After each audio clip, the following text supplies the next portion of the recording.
And you don't know down there on your property without permission? And they both just idea. He just mad that they got it a year. Yeah. It wasn't like, the picture was nice, but I didn't. I didn't see it.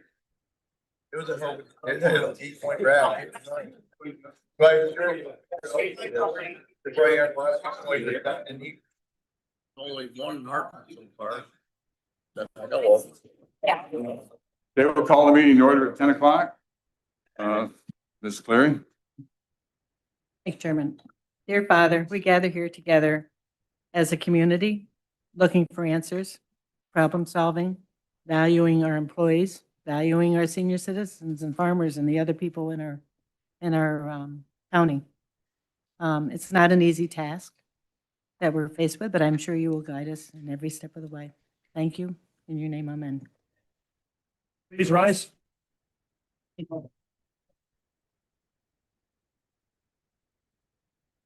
I pledge allegiance to the flag of the United States of America and to the republic which it stands, one nation, under God, indivisible, with liberty and justice for all. Thank you. In the event we're called upon to evacuate buildings, please move to the nearest exit. Please move in an orderly fashion. Outside the building, move to a safe distance. Remember to follow all instructions from the first responders. Should you need assistance exiting the building, please ask. Please silence your cell phone. Thank you. Roll call, please. Mr. Hanky. Here. Mrs. Fedler. Mr. Tall. Here. Mr. Shaw. Here. Mr. Hall. Here. Mr. Fisher. Mr. Baker. Here. Mr. Nolan. Here. Mr. O'Brien. Here. Mr. Hahn. Here. Mr. Campbell. Here. Mr. Skelly. Here. Mr. Hogan. Here. Mr. Wilson. Here. Mrs. Clary. Here. Mr. Wang. Here. Mr. Rozell. Here.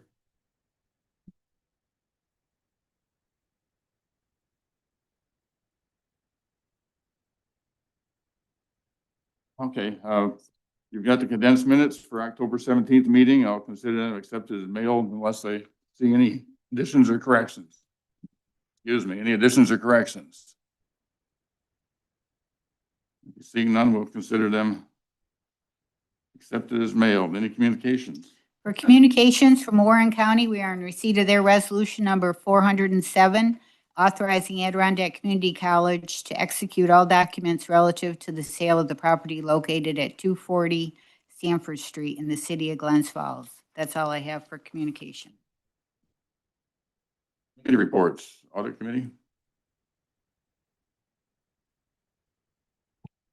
I'd like to move the audit report, Mr. Chairman, to the full board for payment with a total of $8,742,645.33. Supervisor Rozell, is there a second? Fedler, Tall, Hall, Baker, Hahn, Clary, Wang, and Nolan. Discussion. All those in favor? Aye. Opposed? Carried.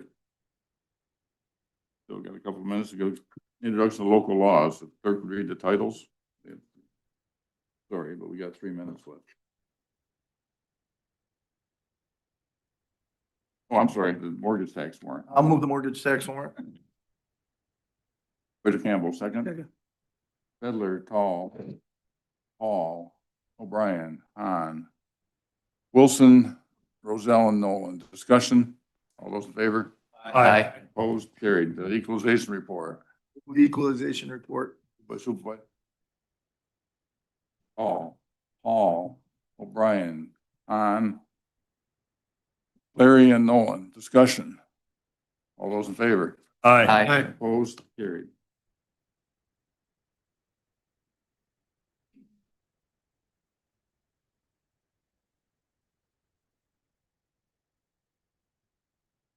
The public hearing on local law E of 2025, the clerk would read the notice, please.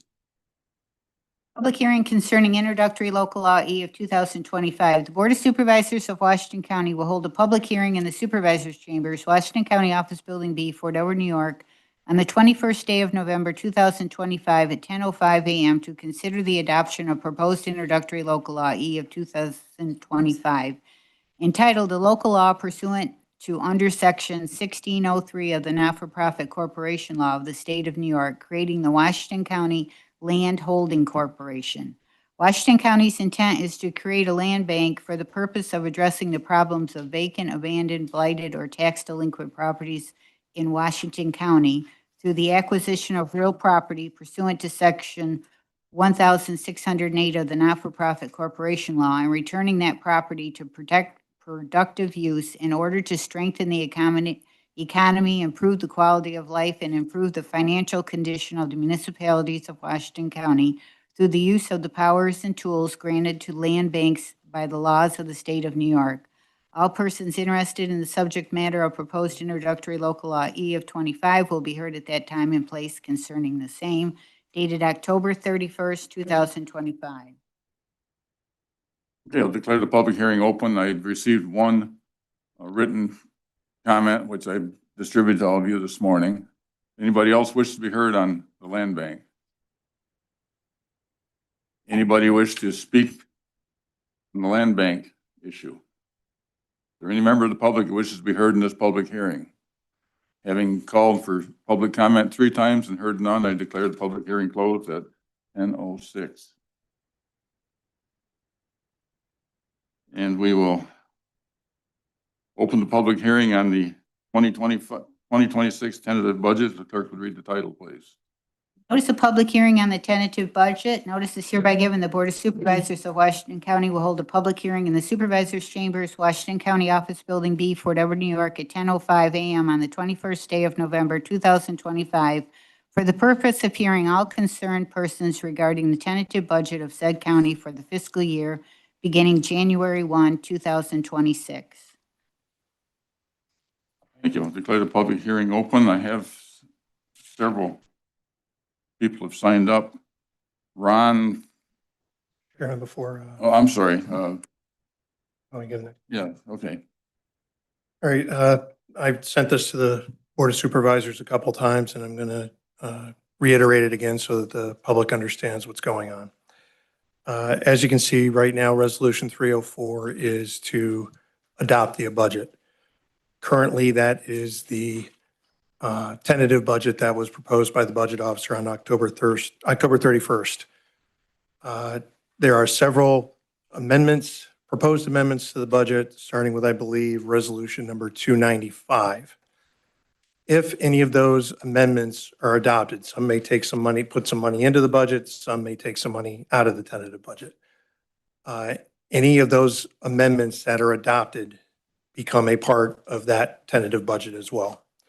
So that when the vote comes on the adopted budget, one of 2 things can happen.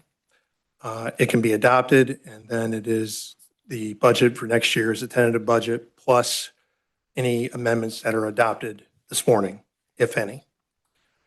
If the budget fails, then as you may notice at the end of the agenda, the meeting is not being adjourned today, it is being recessed. There means that the board can come back into session at any time and consider further amendments to the budget and also adopt the budget at any time thereafter. If no budget amendments are adopted and if no, and the budget is not otherwise passed, then as of December 20th, under Section 360 of the county law, the budget that was proposed as the tentative budget by the budget officer would become the budget for next year. Otherwise, if there is no budget adopted, it will be the tentative budget plus any amendments that are adopted prior to December the 20th. I hope that clarifies things for some people. I don't know if it affects their comments at all, but I just wanted to try to give an overview of what the process would be and what it could look like. Thank you. Okay, the first one is Ron Corden, maybe? Come up to the speaker up in the front and speak into the mic because you're being recorded and it's got to be, everything's got to be transcribed. So any speakers up to the mic up here in the front?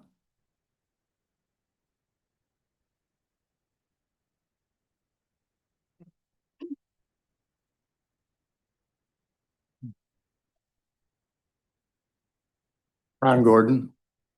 I'm a resident of West Fort Ann.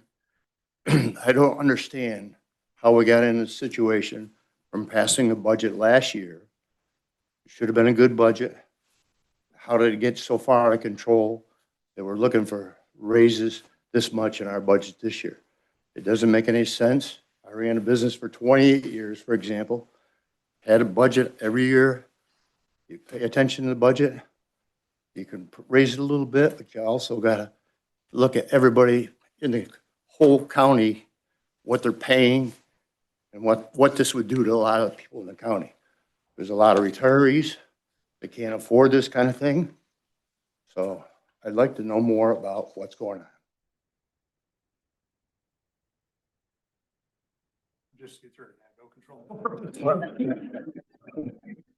So we have a controller, right? We have a treasurer and we have a budget officer. So if we had stuff going bad, then why didn't somebody speak up? I would dare say, I think there are certain members of the Board of Supervisors, starting with the budget officer, who did. Those are questions to them. I can do the best I can. And really, this is for you to make comment on what the budget is. We're not gonna do a lot of back and forth here. Okay, Okay? but but it seems to me there should be distinctive reason why we got so far out of hand. There certainly are. Get a copy of the budget message.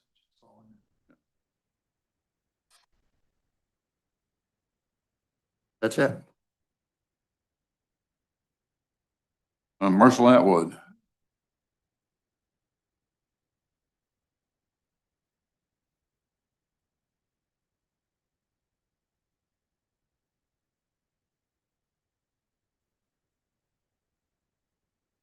Hi, my name is Michelle Atwood. I'm reading a statement from Will Lennon for him because he is not able to be here to speak today due to him being the only worker in the child care unit. The Child Care Assistance Program takes the burden of the cost of daycare in order for the parent or parents to work and provide for the family. On December 2024, 180 families received assistance. At the end of December 2025, due to a New York State lack of funding for assistance, we are predicting that 35 families will receive child care assistance. That means that 145 families who live in Washington County will have no child care assistance. I know that it's a state issue, but unfortunately, it means that counties are having to step in to fill in the gap until the issue is resolved. Of course, the county must be willing to help these families, your friends, families, and relatives. I have gotten many calls from parents. Many single young parents have no family member, friend, or relative to help with babysitting. They explain that they will have to choose between employment and having their children cared for while they work. This means that they must depend on temporary assistance, or in the worst case scenario, present to the agency as homeless. This, of course, means these families may depend on more social services to survive, which means additional expense for the county. It appears that it will cost the county more to house and maintain these families than it would have to offer child care assistance. Just wanted to throw it out there for everybody. Thank you. Thank you, Commissioner.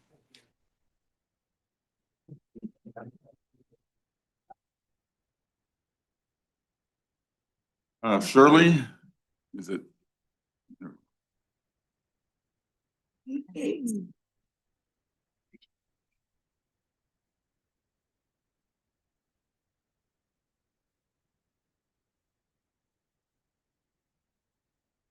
Shirley, is that Kunen? Kunen. Okay. Kunen. Good morning, members of the board. Thank you for giving me the opportunity to speak today. My name is Shirley Kunen, and I have served our county in the Department of Social Services for 8.5 years. I'm not just an employee of DSS. I am also someone who has lived in this county my entire life.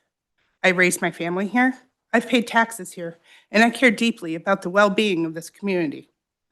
I want to share my concerns regarding the proposed cuts and demotions within DSS. I understand the board's responsibility to balance the county budget, and I recognize that these decisions are not easy. But I respectfully ask that you consider the impact that these changes will have, not just on the employees, but on the residents who depend on us every day. Over the past year, many DSS staff have experienced increasingly hostility from the public. Some of us have been yelled at, disrespected, and even had objects thrown at us while doing our jobs. Despite that, we continue to show up with professionalism and compassion because we know the work we do matters. We serve families in crisis, seniors who need support, and children who rely on us for safety and stability. I also want to address the idea that DSS employees are too emotional. I could stand here and give you a full numerical breakdown of what a demotion costs an employee, not just monthly, but yearly, and how that loss affects retirement and long-term stability. I had it prepared, but I realize that numbers alone don't tell the whole story, and I'm not going to reduce the dedication of the staff to a spreadsheet. Instead, I ask you to look at the human impact behind those numbers. These are people who have invested years, some of us decades, into serving the community. To face layoffs and demotions after that kind of service is deeply discouraging. These decisions send the message that the people who keep essential services running are expendable. But losing experienced staff weakens our ability to meet the needs of the community, and it harms morale at a time when retention, training, and stability are more important than ever. I'm not here to blame or accuse. I'm here to ask for understanding. I ask that the board take a closer look at how these cuts will affect not just the budget, but the quality and consistency of services our residents depend on. I hope you will consider alternatives before demoting or laying off hardworking, dedicated employees who have continued to serve this county, our county, through some incredible, difficult times. We want to continue serving this community with pride. We simply ask to be given the respect, stability, and support that allows us to do our jobs well. Thank you for your time and consideration.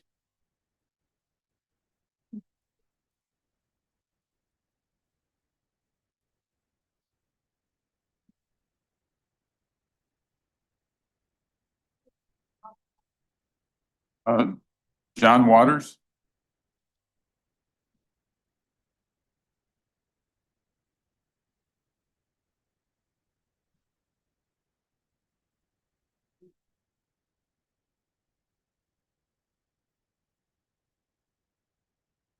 Good morning. My name's John Waters. I'm a taxpayer here in Washington County. I own a home. I run a small business.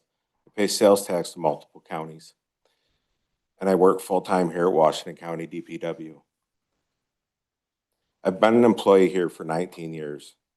In the past years, as we all know, we've lost a lot of businesses in this area, making it a struggle for workers and taxpayers alike. With the loss of General Electric, the prison, local stores such as Lewis's Market, Walgreens, multiple locations, and the large proposed project of possibly Walmart before deciding to build in Warren County. Through the years, we've depleted the workforce here at the county to what most would be agreed to be a bare minimum. We take great pride in our jobs getting done, as we pay taxes too, and we want what's best for the county we work. We perform services for our own projects here at DPW, but at times taken away from our own work to go and assist towns, all of your towns, with jobs such as large culvert installations that you're not able to do, hydro seeding, stump grinding, paving, painting roads. Also locating hard to find truck parts and equipment parts, troubleshooting and diagnostic work on trucks that your towns and villages aren't able to do at this time. Retention of good quality employees is at an all-time low, I think, as we all know. Why should we make that worse?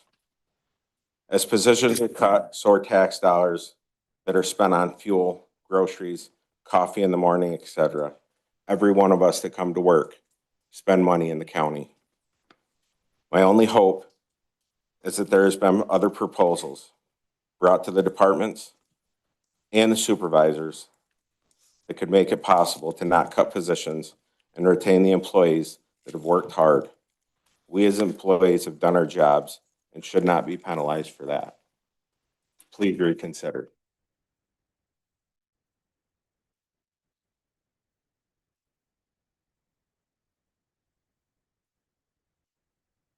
Thank you, Don. Lawrence McKenzie.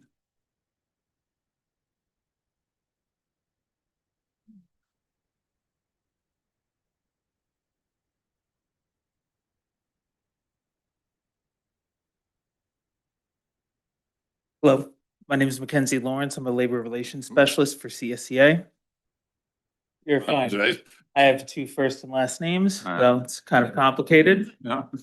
I want to thank all of our members for being here today. We appreciate your support. We have members not just from the county, but we have members from all over the Capital District. We see you, we thank you, we appreciate the support. The county budget has had a narrative that we think needs to be addressed. The county has answered the question of when you figured out there was an issue.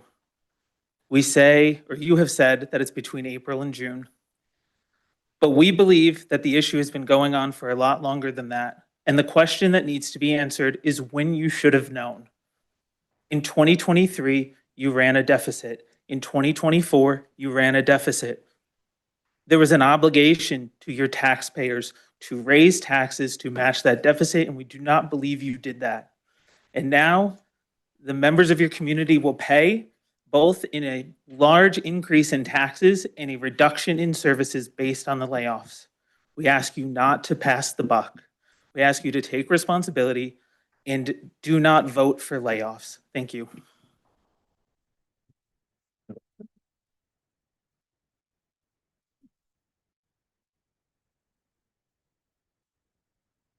Looks like Shannon Davis.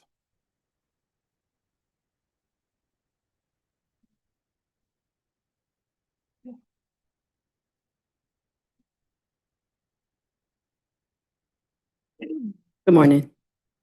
Good morning. My name is Shauna Davis. I am the CSCA Capital Region 4 President, and I thank you for allowing me a moment of your time.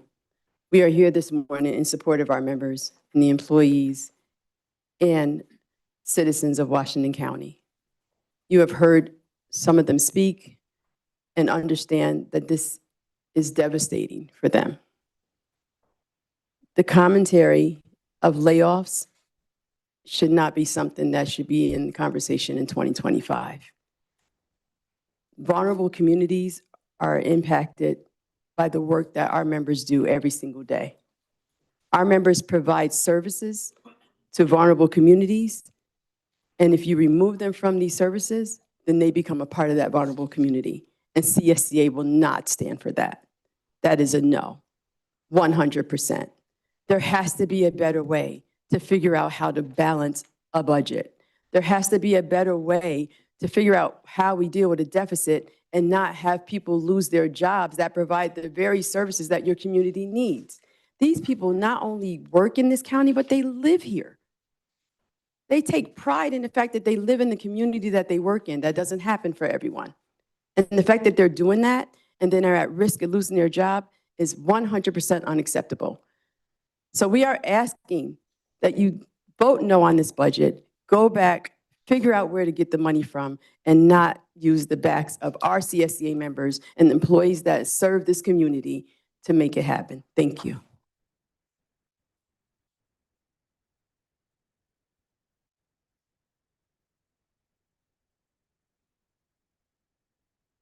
You got a Hugh Phillips.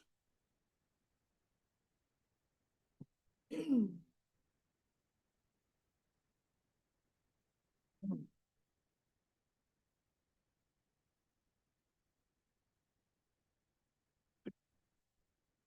you for the time to speak, and I'm a little confused.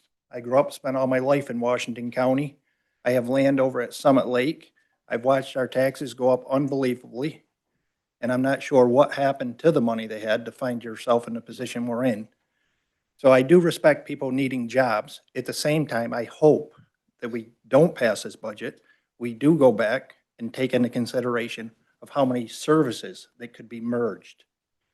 Building expenses, Washington County has a lot of locations. By looking around, we see how many we have. But I hope we're sharing all the services and buildings that we can merge, to not have building fees. You know, I really think we're asking a lot at this time with the price of living to increase taxes at this rate. Another thing that I find curious is I go through Washington County, I see all these solar farms. Where's the money going from for the solar farms that are making money? Where's the energy going from? Should we be getting a tax break from these solar farms? I mean, there's a lot of unanswered questions. And I'm sure I could have done a lot more research, but I think the public should have been made a lot more aware of where the situation we're in and what's going on in our surroundings. I don't know, can anybody speak on the solar panels or where the money goes or the energy? Okay, thank you.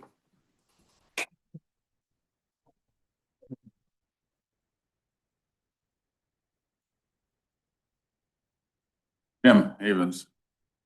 Mr. Chairman, I'd like to wait until privilege of the floor if I could. You only get 5 minutes then, Tim. Okay. Paul Kilmartin.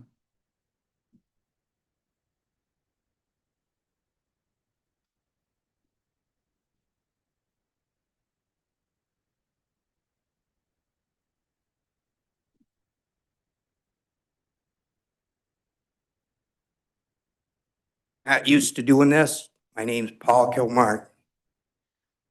I don't live in Washington County. I live in Warren County. I have land in Washington County, and it's just a bunch of trees with animals on it, wild animals. I grew up on a farm in Queensbury. Queensbury has turned into New York City, and it's crazy. I was a working man.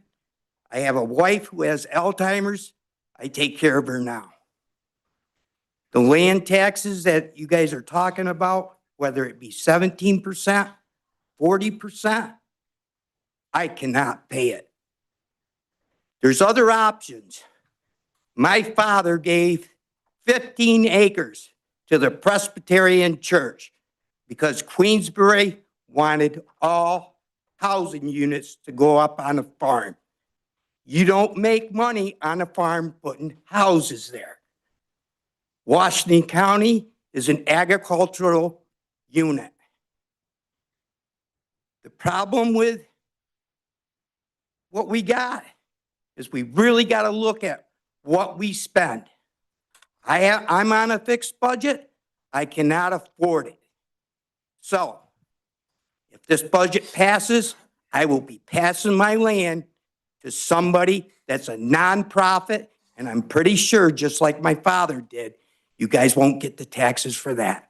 I pay enough taxes. I paid my share of taxes. I'm 65 years old. I'm done. Thank you.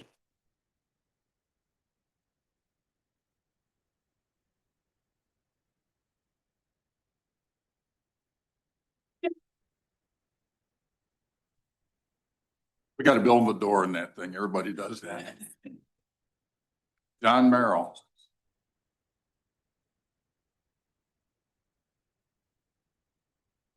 Okay.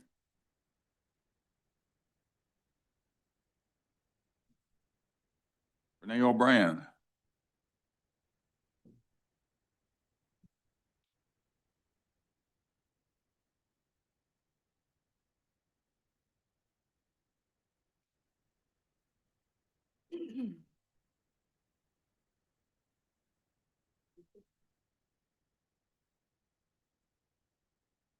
I just have a small comment to make, but as a single mom who lives in Salem, I've worked really hard to buy a home and I've paid it off completely. And I just feel like in my community, there was really nothing to show for the amount of taxes that we pay and for the increases. And I just think that regular people are being pushed out of their homes because people like me won't be able to afford to live in this community if taxes continue to rise to this extent. And I just think there should be transparency and accountability for the budget, and citizens like me, we should know where the money went, what was the previous budget, and how it went terribly wrong, as the first speaker said. And that's it. That's all I have to say.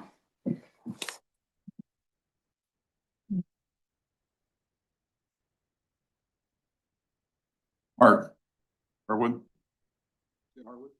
Yeah, Mark Harwood.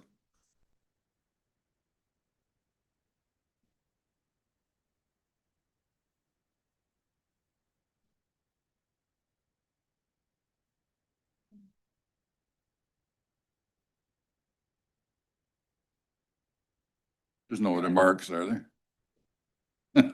According to you. Can't see that well. So this is my least favorite thing to do is speak in public, but it's got to be done, right? This is a long-term problem. This isn't just a this year problem. So I went through the budgets for the last 10 years just to see, you know, what our changes were from 2016 to 2025. Didn't even include 2026. So clerk of the board salaries and benefits, 2016, 159,000, 2025, 388,000. That's a 2.5 times difference for clerk of the board salaries and benefits. Clerk of the board office material, they call it contractual. Best I can understand, it's that only went up 12%. So that makes me think this is a personnel. We're hiring too many people is what it looks like to me from that, because you got a 2.5 times difference in personnel cost, salaries and benefits, and you got a 12% difference over 10 years for the materials that they need to do their job. So it's pretty evident that we're hiring too many people. So legislative board salaries and benefits, 2016, 336,000, 2025, 634,000. That's an 88% increase. That's almost doubling in 10 years. So at a 3% average increase per year, budgets should double about every 24 to 25 years. So just so you have a basic understanding, and inflation. Oh, sorry. Inflation tends to be about runs about 3%. So it's varied over the COVID issue. So I wanted to look at this as a long-term issue. So I'll repeat that one. In case you guys missed the first one, clerk of the board, salaries and benefits, 159,000 in 2016, 388,000 in 2025. That's a 2.5 times the amount. That's a big jump, guys, in 10 years. That budget should double every 24 years or so. So if you missed it, the clerk of the board, contractual stuff, which looks to me to be office materials, jumped only 12%. So I'll try to move through this. Legislative board, in case you missed it, salaries and benefits, 336,000 in 10 years, jumped to 634,000. That's almost doubling in 10 years. That's a huge difference. DA salaries and wages, 2016, 700,000. 2025, 1,586,000. Am I wrong here? Is somebody talking over me? Okay. So, hey, listen, just so you guys know, this is all available. Al Diet is a great guy. He's done a great job. Any information I've asked him for, he's given me. If you ask for the budget workshop sheets for the last 10 years, he'll give them to you. That's where I got all this information. It's readily available. You can contact me on Facebook. Give me your email. I'll send the stuff to you. So, Public Defender's Office, 2016, salaries and wages, 539,000. 2025 in 10 years, 1,154,000. That's more than double. That's 113% increase in 10 years. So I'm gonna jump through some of these because I know they're gonna cut me off at 5 minutes. Is that my, No, no, go ahead. you got more than 5 minutes? Public hearing, Mark. You can talk till 3 o'clock. I won't be here, but you can keep on. I'm not cut off at 5 minutes? Huh? I'm not cut off at No. 5 minutes? Oh, okay. In the past, that's what I thought. No, Okay. that's the privilege of the board. Oh, okay. All right. So I can take my time. I'll try not to waste your time. I know, these jobs are necessary. I get that. We need county workers. We do. But we have to treat our budgets reasonably, and they can't just increase however much we want them to. And so anyway, I'll continue with this. Assigned counsel. Now, we need assigned counsel. We need these guys doing this job. In 2016, 471,000. That jumped to 1,448,000. That's 3 times. That tripled. That budget tripled in 10 years. That's not sustainable. So, county administration salary, 2016, 156,000. In 10 years, jumped to 330,000. That's more than double in 10 years for the county administrator. I know you're not going to answer questions today. A lot of what I'm hearing is that the problems are state mandated. I don't know, is the county administrator issue here more than doubling in 10 years? Is that state mandated? I don't know. So is that state mandated? I'm not sure. So, real property salaries and wages, real property department salaries and wages, 214,000 in 2016, 315,000 in 2025. That's a 47% increase. That's 1.5 times the amount in 10 years. That's still too much. That's way beyond inflation. That's way beyond the increase in people's wage increases. So we can't keep up. So we're finally gonna run out of people's money. You can't just keep taxing people to death. They'll leave the county. So if you wonder why people aren't opening businesses in this county, should be pretty obvious. County clerk salaries, maybe 540,000 in 10 years, jumped to 799, 48% increase. Still too much. I wanted to be fair and show some of the ones that were, that's more reasonable, but it's still too much. County attorneys, 378,000 in 2016, 758,000 in 2025. That doubled. So do we need county attorneys? Of course we do. Can we afford to have their cost to us as taxpayers double every 10 years? No, we can't. Board of election salaries, 254,000 jumped to 373 over 10 years. That's a 47% increase. I know maybe 47% doesn't sound like a lot. It is in a 10-year period. Civil service salaries and expenses total 210 in 10 years, jumped to 530,000. That's 2.5 times. So I'm not even sure who civil service is, what they do. I just know that you can't have a budget go double 2.5 times in 10 years. It's not sustainable. So this is not a 1-year problem, guys. This is a long-term problem. So buildings and grounds salaries and wages. 2016, 815,000. 2025, 1,417,000. That's a 74% increase. So that's 1.74 times what it was 10 years ago. It's not sustainable. So, and I know the guy that runs it, friend of mine. Too much, Matt.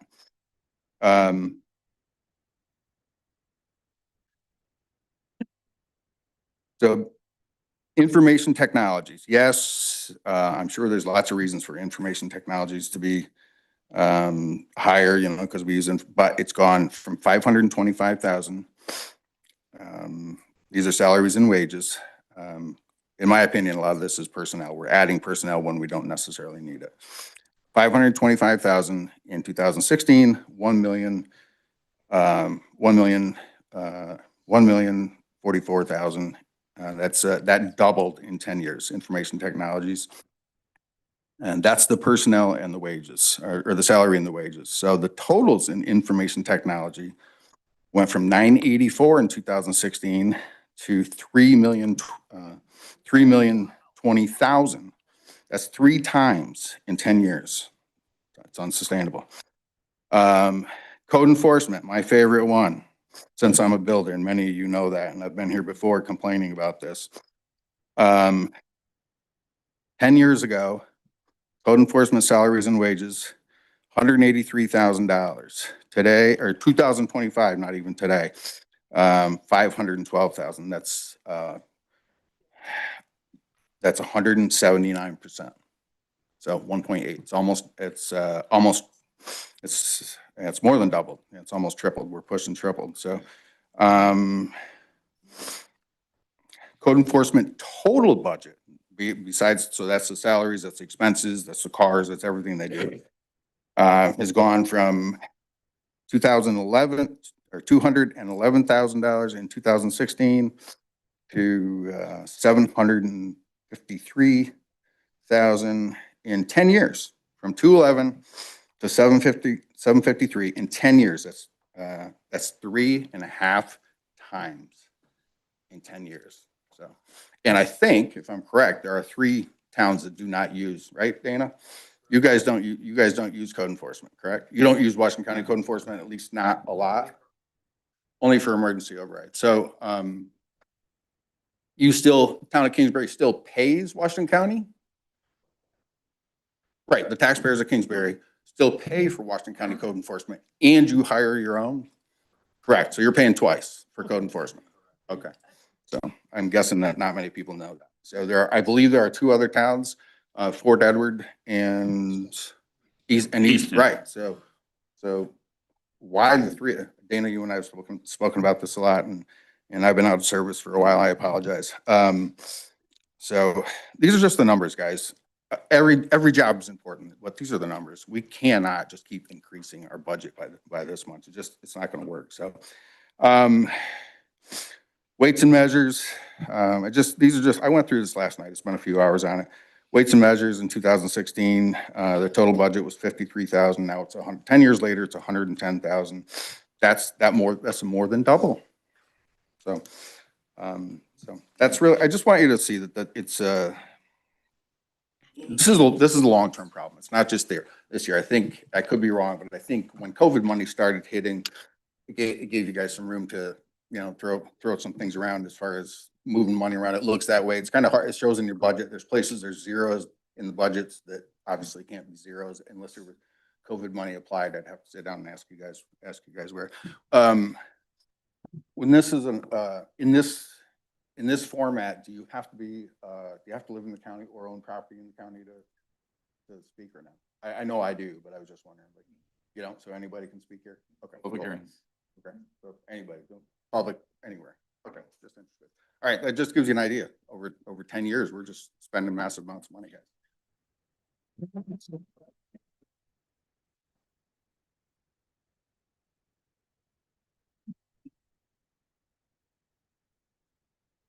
Okay, that's everybody I had on the list. Anybody else wish to be heard?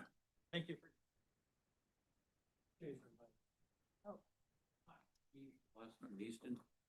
Thank you.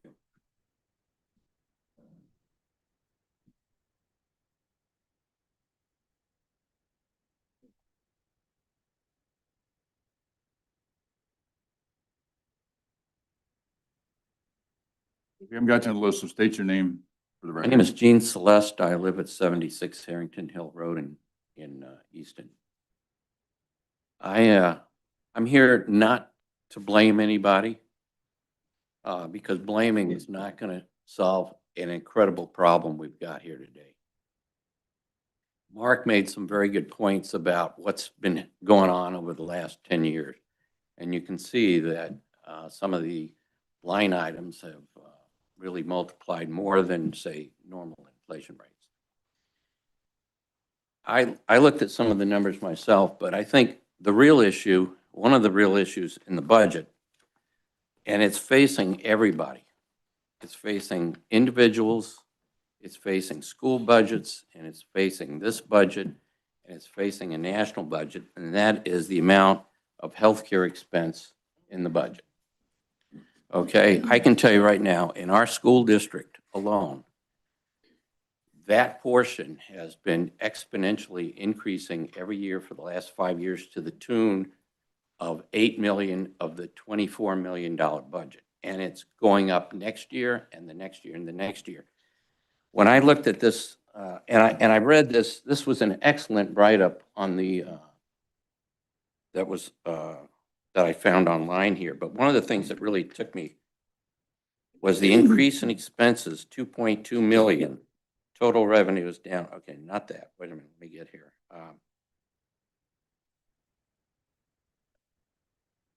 The increase in expenses, 2.2 million, is less than the increase from just our health insurance and retirement costs. And I also noticed on this one exhibit, it shows it as self-insurance, employees' health benefits. Is that strictly health benefits we're talking about on that line, or is that retirement blended in there?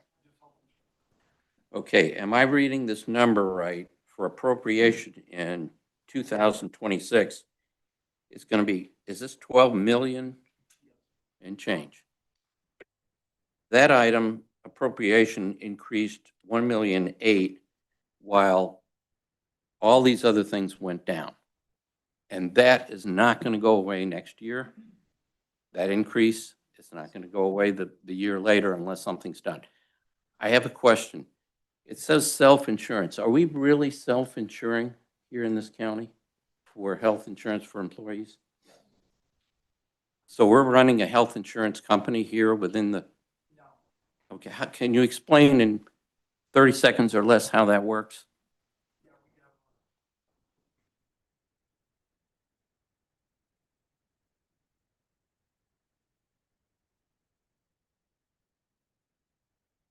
So that's, you're basically using a health type insurance company, but we're from Highmark. Okay, good. I don't know if that's good, but it's one of them. It's one of them. So my question now is, who pays for that? Is it strictly the taxpayers? Do employees contribute to that? 5% employee, 75% county. And a couple of years ago, we used 2 million of county money just to bail it out, so it didn't go to the employees. Has there been any changes in terms of co-pays, co-insurance, all that kind of stuff All the too? time I'm going. Okay. Let's not get back into the question and answer. This is for you to, this is Okay. for you to express your opinion on the budget. All right. Well, I would just say that if there's anything you can do and work on, that's one of them, obviously, because, you know, that went up 11.3%. Everything else went down. And unless you get a grip on that somehow, we're here next year talking about the same thing, year in and year out. The other thing I wanted to ask is, and this might be showing my ignorance of some things here. Is the planning board separate from this board here? Okay. And the reason why I mentioned that is, and we've got the same issue with our school budgets going up. We're losing, it seems like we're losing people in this county. The last people you want to lose are retirees. Okay? They pay taxes. They don't have kids sitting in desks. But the other thing is the only other way to fix this problem is to get more money coming in that isn't necessarily increasing taxes. And I don't know if this board works closely with the planning board, but it seems to me there may be opportunities in this county to bring in some either industry or types of businesses that would pay taxes but not be a big drain. And one that comes to mind is maybe something like assisted living facilities, where you've got complexes, they're going to pay tax, the people working there are going to be spending, and living there are going to be spending money, and they're not going to have kids in schools. So I would implore you to collaborate with them to see if there's any way we can bring the tax base bigger without increasing the percentage on these folks. Thank you very much.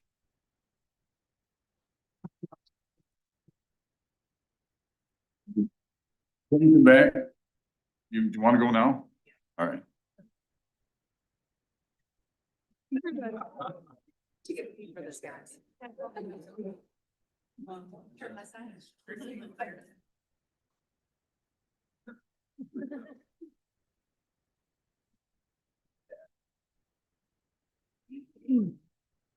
Scared me, Mr. Chairman, with that 5-minute limit. I thought I was going to be within 5 minutes, but I guess not. Good morning. My name is Tim Havens, a resident of the town of Kingsbury, and I thank you for this opportunity.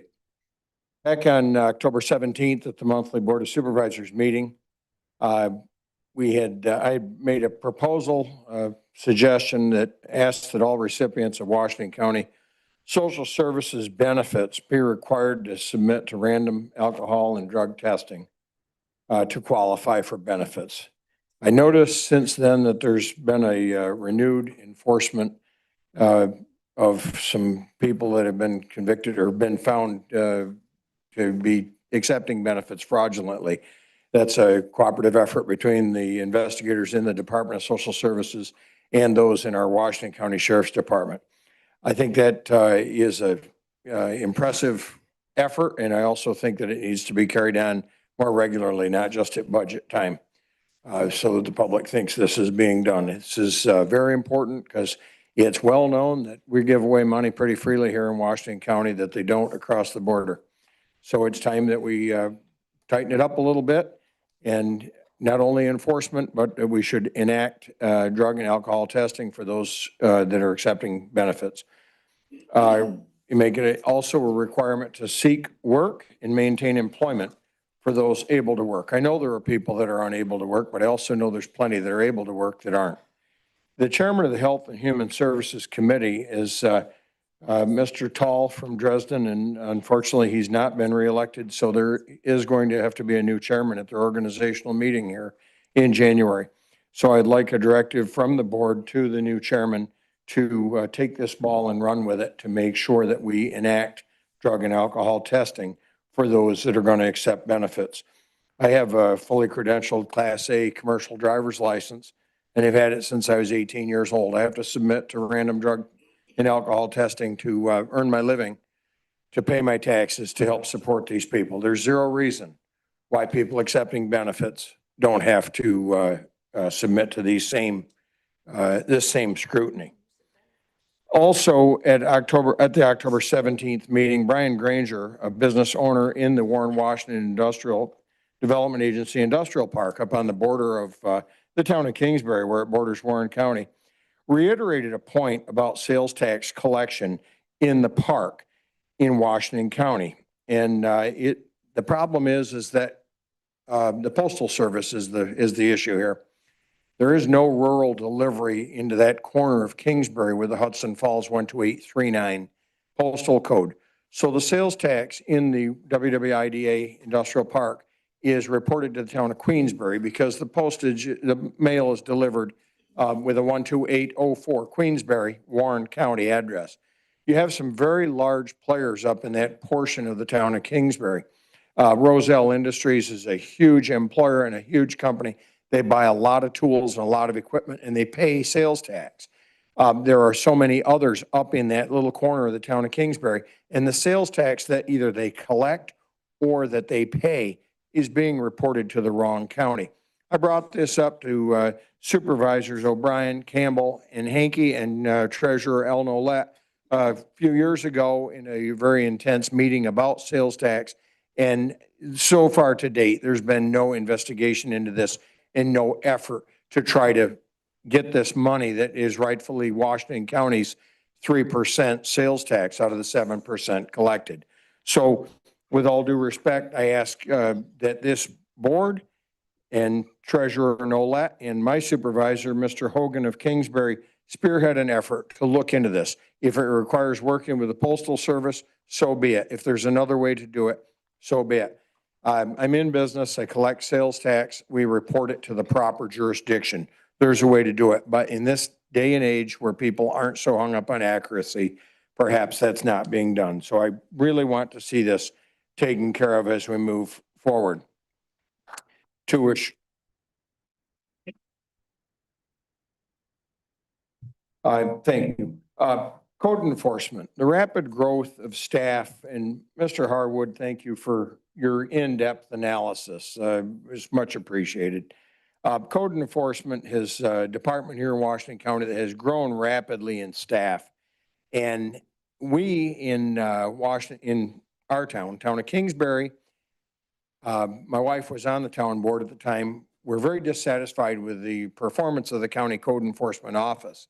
And Kingsbury, who had turned their code enforcement over to Washington County upon the retirement of our code enforcement officer, was very dissatisfied with the amount of time it took for someone to simply get a permit to install a new septic system. I'm not even talking a new build. I'm talking a replacement.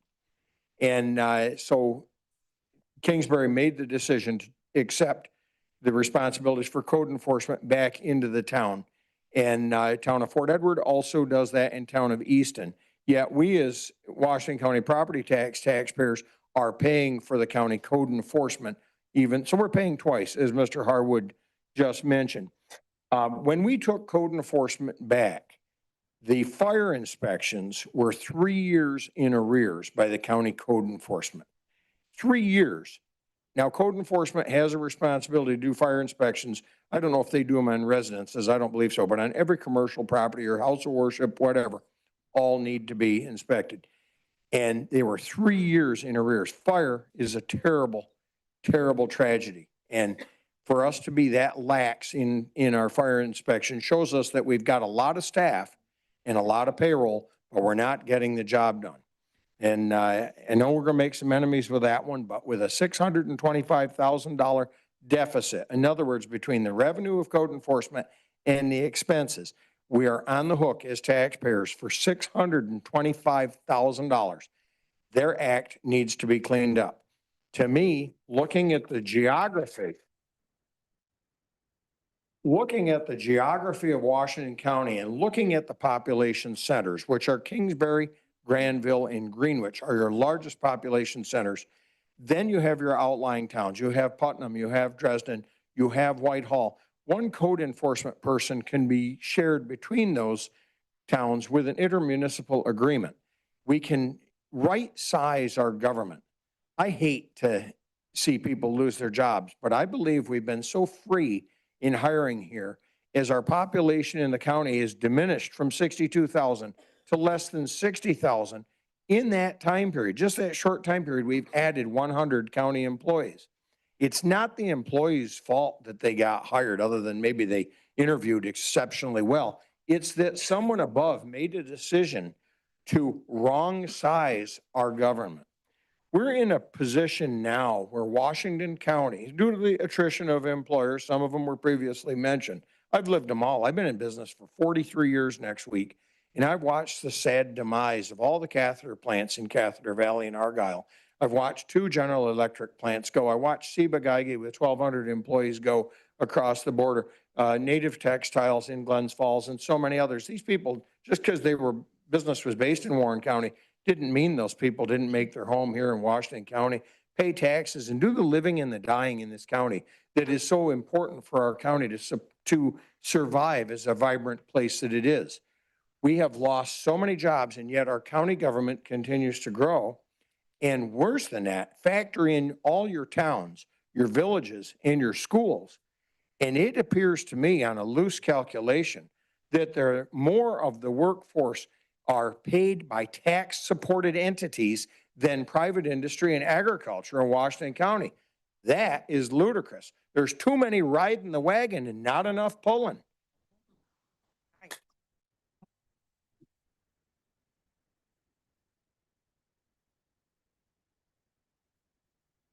In the past, we've been through this painful budget process, and I'm as guilty as anybody. I get all excited about it, usually in November, and finally somebody said, "Hey, Tim, the business isn't done at the November meeting. It's prior to that."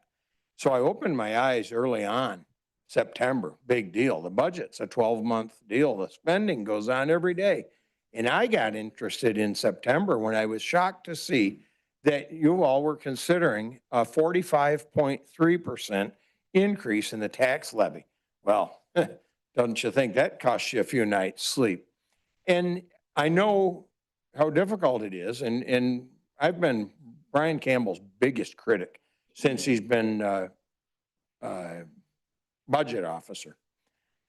But I chose a new route. We had a lot of open communication with Supervisor Campbell this year. And yeah, we peed on each other's cornflakes a few times, but we had some good dialogue, and I realized what a horrible, tough job putting a budget of this magnitude together is, with state mandates, with consideration of the human resources of Washington County, and trying to have consideration on the farmers and the resident taxpayers, and especially the retirees. It's a thankless job. And Brian, my hat's off to you. I think that is a tough job, and I think anyone who wants that job would have to be a fool. So I'm not calling you one, but I think anybody who's watched you go through this would be a fool if they seek that job in January at your organizational meeting.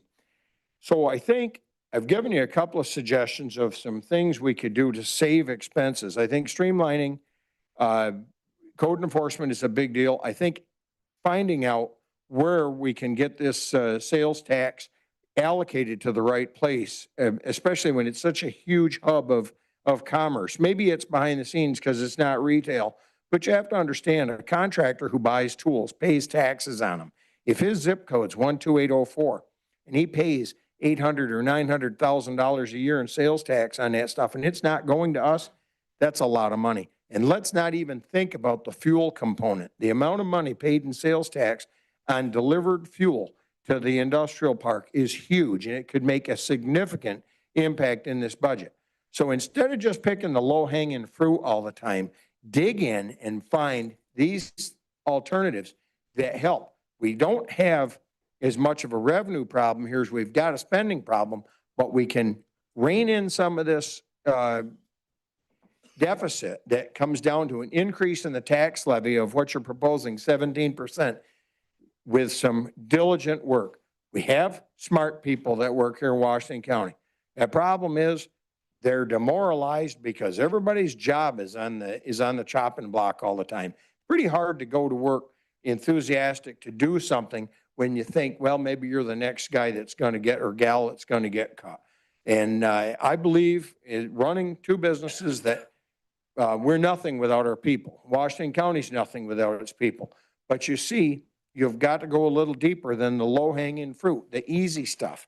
They always pick the things to cut that are emotional. I've watched them say, we're not going to open Lauderdale Park if you don't pass this budget. I've watched them say, we're getting rid of the road patrol if you don't pass this budget. Stop playing on the emotions of needy people. Keep in mind that we have people, and some of them are my customers, that are 80+ years old, that are retired today on yesterday's income. Their Social Security was based on money they made in the 70s and 80s when they worked at General Electric, or they worked at Benches, or they worked at one of the catheter plants. And today they're just trying to hang on to a home that they bought and paid for legitimately, that they continue to have what seems like a mortgage to have to pay their taxes. We can do better. This budget is a year-round deal. We as citizens like myself, I opened my eyes to 2 more months of the year instead of just the November meeting. Now I'm going to open my mind to 12 months of the year, like I've got nothing else to do.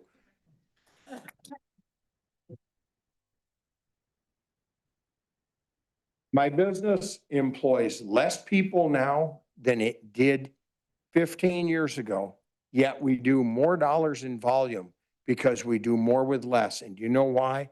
Because the cost of health insurance, the cost of workman's compensation, the cost of our match on Social Security as wages have continued to rise has got to the point that the only way we can survive is to do more with less.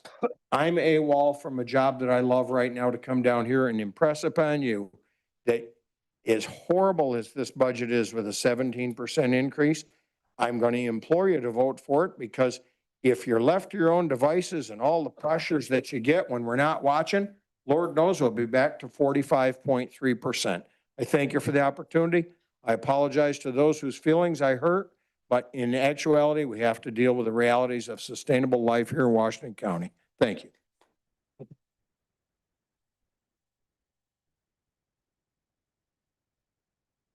Hey, anybody else?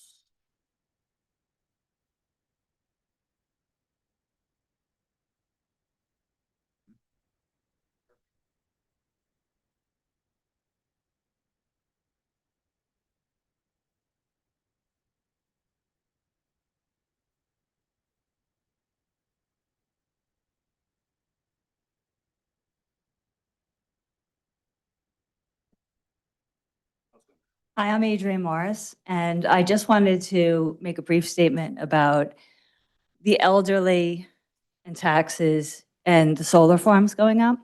And I'm not sure if people are aware of this, but with the taxes going up, there's tons of elderly people in the county who are being badgered by solar farms, solar companies. They're actually international companies, they're not American companies. And they come to the elderly people who have a bit of land, and they offer them a lot of promises. They offer them a decent amount of money to lease their property. And the elderly people who I've talked to feel really torn because they know that the solar panels are disgusting. And they also know that they want to, have a retirement here in the county that maybe they grew up in. Maybe their whole family's been here for 200 years. So they make this tough decision without necessarily knowing all of the environmental damages that go on with these solar, farms. And the reason why they're called farms is because then it makes people think it's this great thing for the environment, the great thing for this county. But I'm sure we've all gone past in Cambridge where it used to be a rolling hill and now it's this disgusting, wavy looking thing that we all know based on GE and all the other companies that leave us with the pollution, that in 10, 15, 20 years, when the state is no longer giving out the tax breaks to these international companies, we'll be stuck with not an agricultural county, but a disgusting landfill county, and our legacy will be that. And so every time we raise the taxes, poor people are put in this position to sell out their community and live with these disgusting things. And the thing is, it's upstate New York, people. I mean, seriously, the sun is not out. These solar companies are a joke, and they want to take over Washington County because it's private equities coming in from, all over the place, and it's a land grab. And so when we have these high taxes and we run out all the people, what's going to be left is the solar companies owning all the farmland. And if you do your research, you'll find out that when they leave in 10, 15 years, it even says it on the state websites, they can leave 3 feet of, all different stuff under the soil. It won't be farmland again. That's another thing they tell you. Oh, when we're done with our lease, you'll get your farmland back. No, Washington County has to stand up for the fact that this is an agricultural place. It has a great heritage, and it's going to be destroyed. So anyway, that's why we need to keep the taxes at a reasonable rate so we don't have to make it into this disgusting mess. Thank you.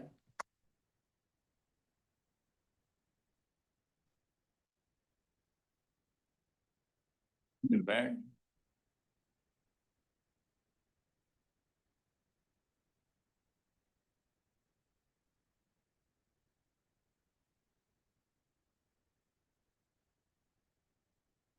I was gonna make you wait and stand up longer, but I decided not to.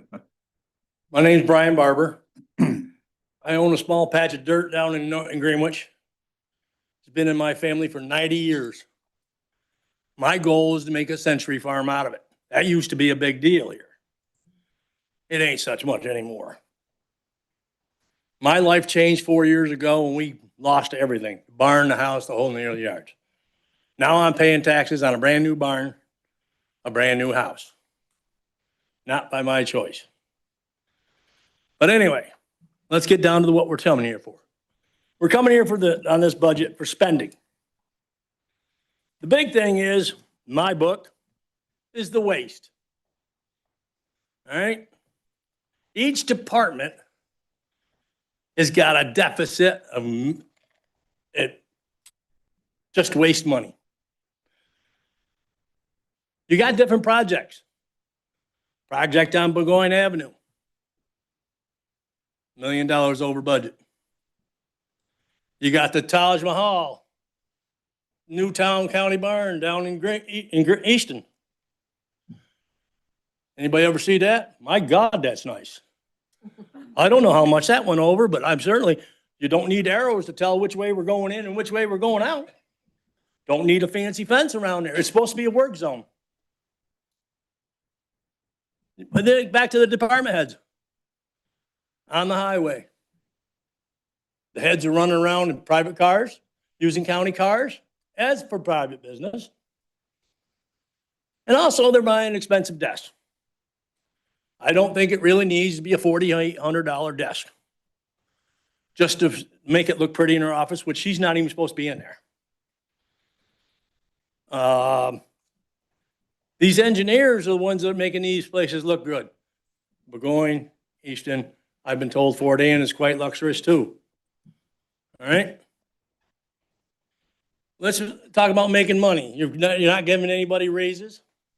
I don't know how you can pass a budget when from what little bit I've been informed of, you've got contract negotiations going on with at least 2 different groups. One minute you tell them you ain't got no money for them. The next minute, guess what? Oh, we got money, dude. We don't want to go to federal arbitration. Somebody's pulling somebody's leg. You got the sewer gets a raise because they're going to upcharge the people. Highway makes money. They build bridges. Let's say you're going to save money by cutting jobs. You're going to cut, highway. I've been told highway usually is one that takes a pretty good hit.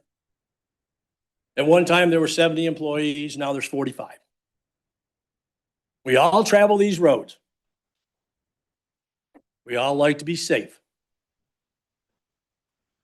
And if you don't think it's a tough job, yeah, you see them out there in the summertime holding the position.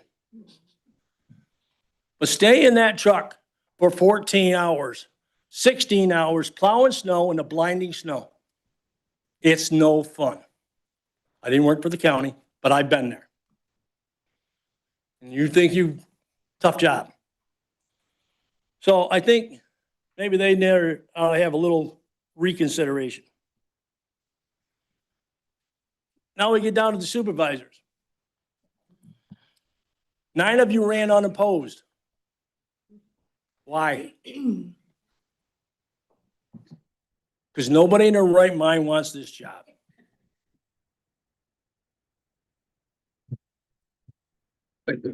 You took the job to be leaders. That's why your towns elected you to be leaders. And a lot of it starts at the town level. You can't keep raising the taxes and the waste at the town level. I've seen it. Just because they get the dollar, they got to spend it or they don't get it next year. That's their attitude.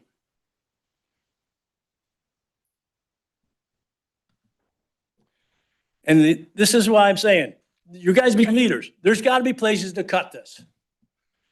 You're going to lay these people off, but damn, let's take a little less yourselves.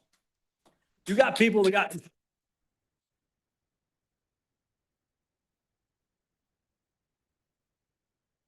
You got people in here that get paid mileage. Why do they need mileage? They want them to work for the county. You come here, you get paid mileage. I don't know if you guys do or not, don't care.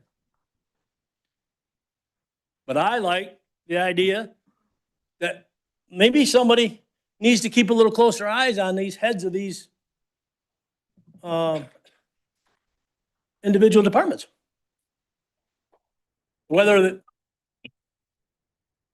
I don't know whose job it is. Could be the budget director, could be the individual supervisors. I have no idea. I'm just stating it. Someone starts getting within their budget, stay within your budget. Don't hold $1 million extra just to make it look pretty. There's no need for it. Now I'm going to make one other little statement. Code enforcement. That's a personal experience here I got with them. 4 years with that fire. They don't know what the hell they're doing. Because all of a sudden they're making me jump through hoops that I didn't have to. It's amazing when I went up to visit him, the contractor wouldn't let me go first place. I get up there, And they tell me, oh yeah, you gotta do this and you gotta do that. I says, reach for my phone, and I says, you sure? I got 2 state code enforcement people on my phone, and I just called them this morning. So it won't take me much to get their number. Oh, well, maybe you don't need that. I sat here last week and listened to the head of your code enforcement. Oh, they do such an excellent job. Personally, I think we could do better. So you could save money. Like he said, $625,000 deficit. $1 million over. Whatever it was on Easton Barn. Stay within the budget. They can't, find somebody who will. Plain and simple, cut and dry. Thank you.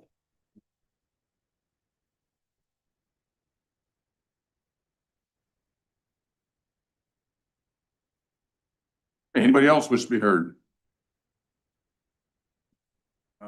Not supposed to, not according. Let me, just hold on a second. Anybody else wish to be heard? Anybody else? Any objection to him coming back up? Come on.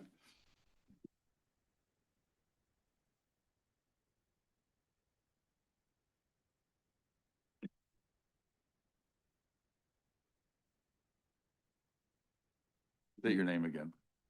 Thanks, Hugh Phillips. Thank you for letting me come up. I'll be quick. One thing I did hear that I really liked is anybody on public assistance should be drug tested or alcohol tested. And as far as the health insurance, how much it costs, do you check for other people or just have one people that you stay with? That we just continue to use them for insurance?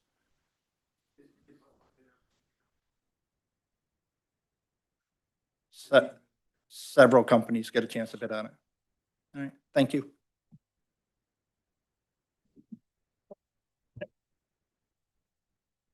Anybody else wish to be heard today?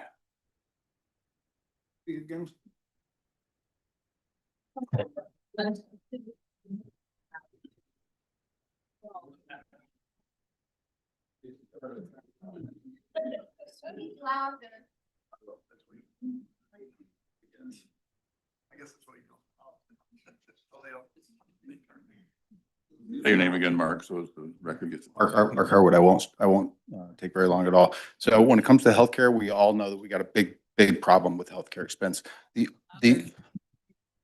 have a big problem with healthcare expense. We all know that. The only solution is to cut the number of people that we have. That's the only solution. Right now, we're not going to fix healthcare. We're not going to fix the cost, are we, Brian? So we got 100 more people. Is that what you said, Tim? We have 100 more people with less people in the county. We have 100 more people, 100 more employees. What's it cost? What's it cost per employee? 25,000, 30,000, 20,000. So you add for every plus. Do we do healthcare on these? Do we do healthcare on employees after they retire? For a couple of years? Okay. Okay, but for every employee that we have, look, I don't want people to lose their jobs either. But like Tim said, we've hired too many people. So, and unfortunately, can we not fill some of these jobs through attrition as people retire? Can we work on that? I mean, and how quickly can that happen? So, you know, I don't dislike John Graham as a person. I dislike how he runs that operation. John and I have had an email dialogue, and I'm going to bring this up now. It's not all that pertinent to, it is pertinent to the budget. John and I have had an email dialogue on the fire inspection. He finally told me he's got one fire inspector full-time, and somebody else helps out some, and they're going to start charging this year for fire inspections. So instead of reducing the budget, he's going to start taxing. That's a tax. I don't know if you know that, John. And this isn't personal, John, but I think the number of inspections that he told me that was done last year was 94 or 97. We have a full-time employee that did 94 or 97 inspections last year. I understand that you've got to go back sometimes. You got to go back. Sometimes you got to go back. I just sold my restaurant, and I've been through this. It doesn't take them that long. I still have an apartment building, and I just went through it, with a new guy, seems like a pretty decent guy. He said he would accept pictures of the few things that needed to be changed. But can you imagine that we are taking on an employee and we're gonna pay his health insurance and we're gonna pay his retirement? And he did not, and somebody's doing 94 inspections in a year. That's 2 a week, folks. 2 a week. Okay, that's a problem. Huh? It should be 5 or 6 a day, to be honest with you. You can do them quick. You can do them quick, especially if you've been around. So a lot of this comes down to inefficiency in the departments. And we're gonna have to let some people go or stop filling these positions through attrition. We cannot afford to have this many employees in this little county.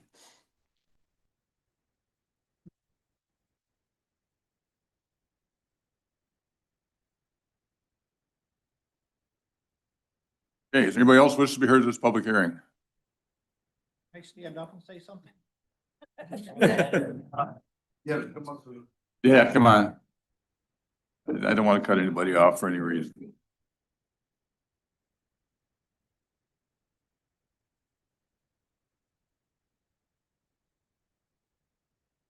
That's when people speak, you think. So the one thing is, I understand about jobs too, and people need jobs and retirements, but there's a lot of people that don't have a job or don't have retirements that the taxpayers are paying for, and they have nothing. That's all I got to say. Thanks. Hey, anybody here?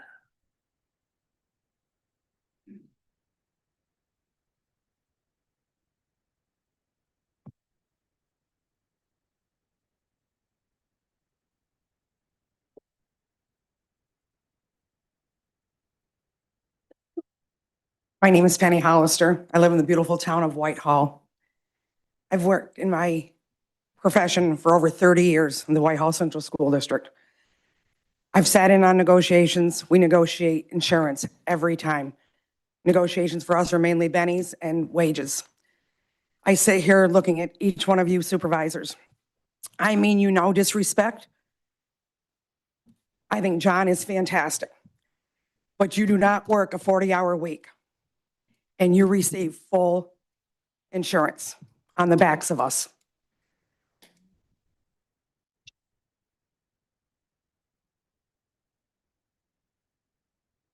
We have employees in our school district that have to work a minimum, not only our school district, but many around us, because I get their contracts, I do my work.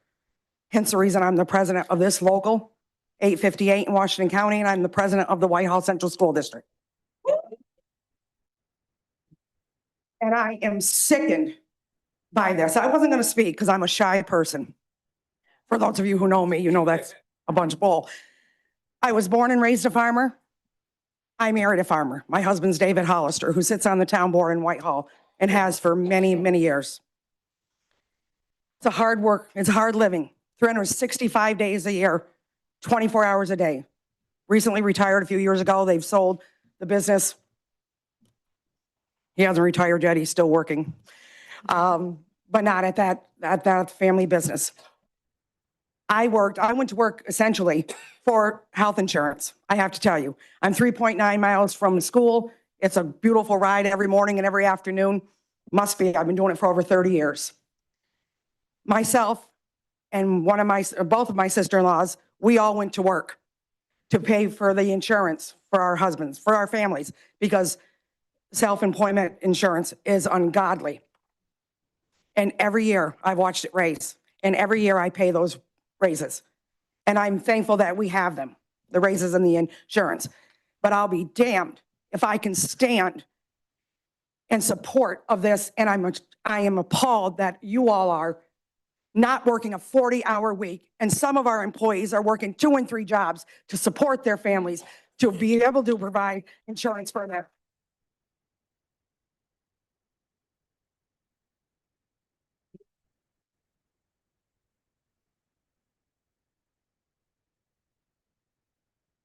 There are areas in this budget, as you very well know, because many of you have been here for a long time. I know your names. I don't know a lot of your faces, but I do my homework as well. you need to pay part of your health insurance and get off the county from paying it. Okay, there are other areas in this budget that can be cut. The numbers that Mr. Harwood gave us are staggering and they're sickening. I understand people deserve raises. I get it. But by God, and I am a godly woman, some of you ought to be ashamed and appalled at the percentages that you have gotten in your raises over the years on the backs of us. Do the right thing. Do not accept this budget.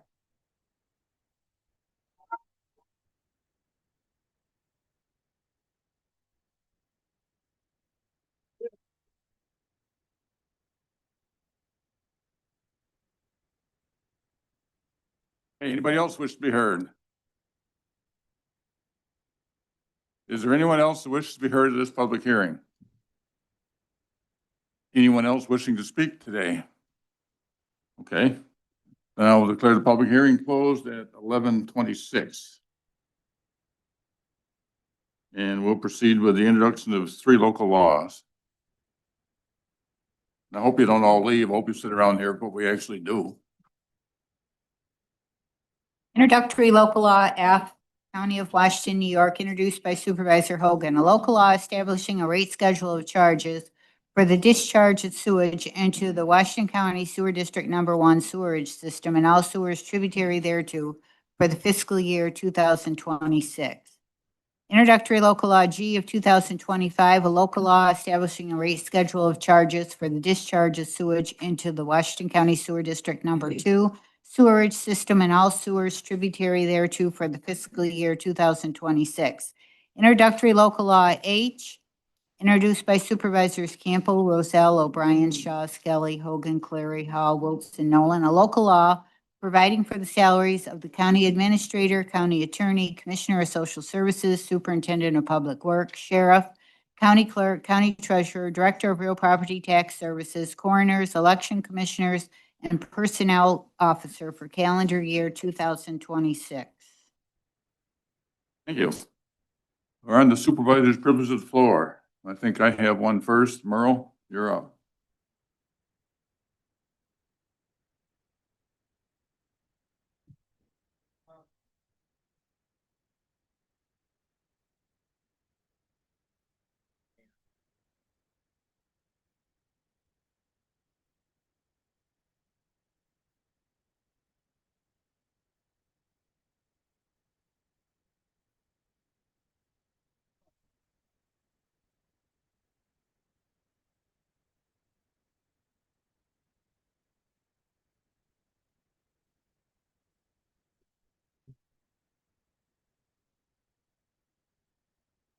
I must say, I'm quite impressed by the turnout of my fellow citizens. I live in Argyle, a newspaper desert. I was completely unaware of the 20% increase in taxes. Seems that there's some way the news gets out there. I would think that all of you would be aware that this increase was coming. Question is, what did you do about easing the increase over time? We citizens know we voted for you to fix the problems that you have created. How do we, the citizens, do to hold you accountable? By the only means we have, vote the bums out. I already congratulated you bums for your re-election. Except the town of Putnam, what happened? You got elected? Can run. Sorry about that. But at least we had one town that had a real vote. My condolences. So what can you do to ease the burden of the budget problems? Well, you could ask the New York State Controller, Ralph. Just raise the taxes. Cut employees, cut servants. You're already doing a good job of that. Now rebuttal of fellow citizens' complaints. Taxes are already too high. I don't think my taxes are high. Mine are way too low. Who is moving in and out of the county? Not the working class. No job. It's the retired. It's the old. It's me. And why? Because this is paradise. You've forgotten where you live, all of you. I'm quite willing to pay for paradise because I live in it. It's worth all the money I got left. Open the border. We need healthcare workers. You got 1 minute, Merle. 1 minute? Yep, 1 minute. Talk fast. Oh, I'm only got 2. Tourists from Canada used to come and vacation, shop here, spend here. The fences you have put up are losing taxes. But these are the ways. There are other ways to increase revenue. Thank you. I'll reserve the rest of my time. You got 27 seconds left. Oh, it'll take me that time to find my stuff. My hearing aid. You keep an eye. Mr. Hogan has. Mr. Havens would like privilege.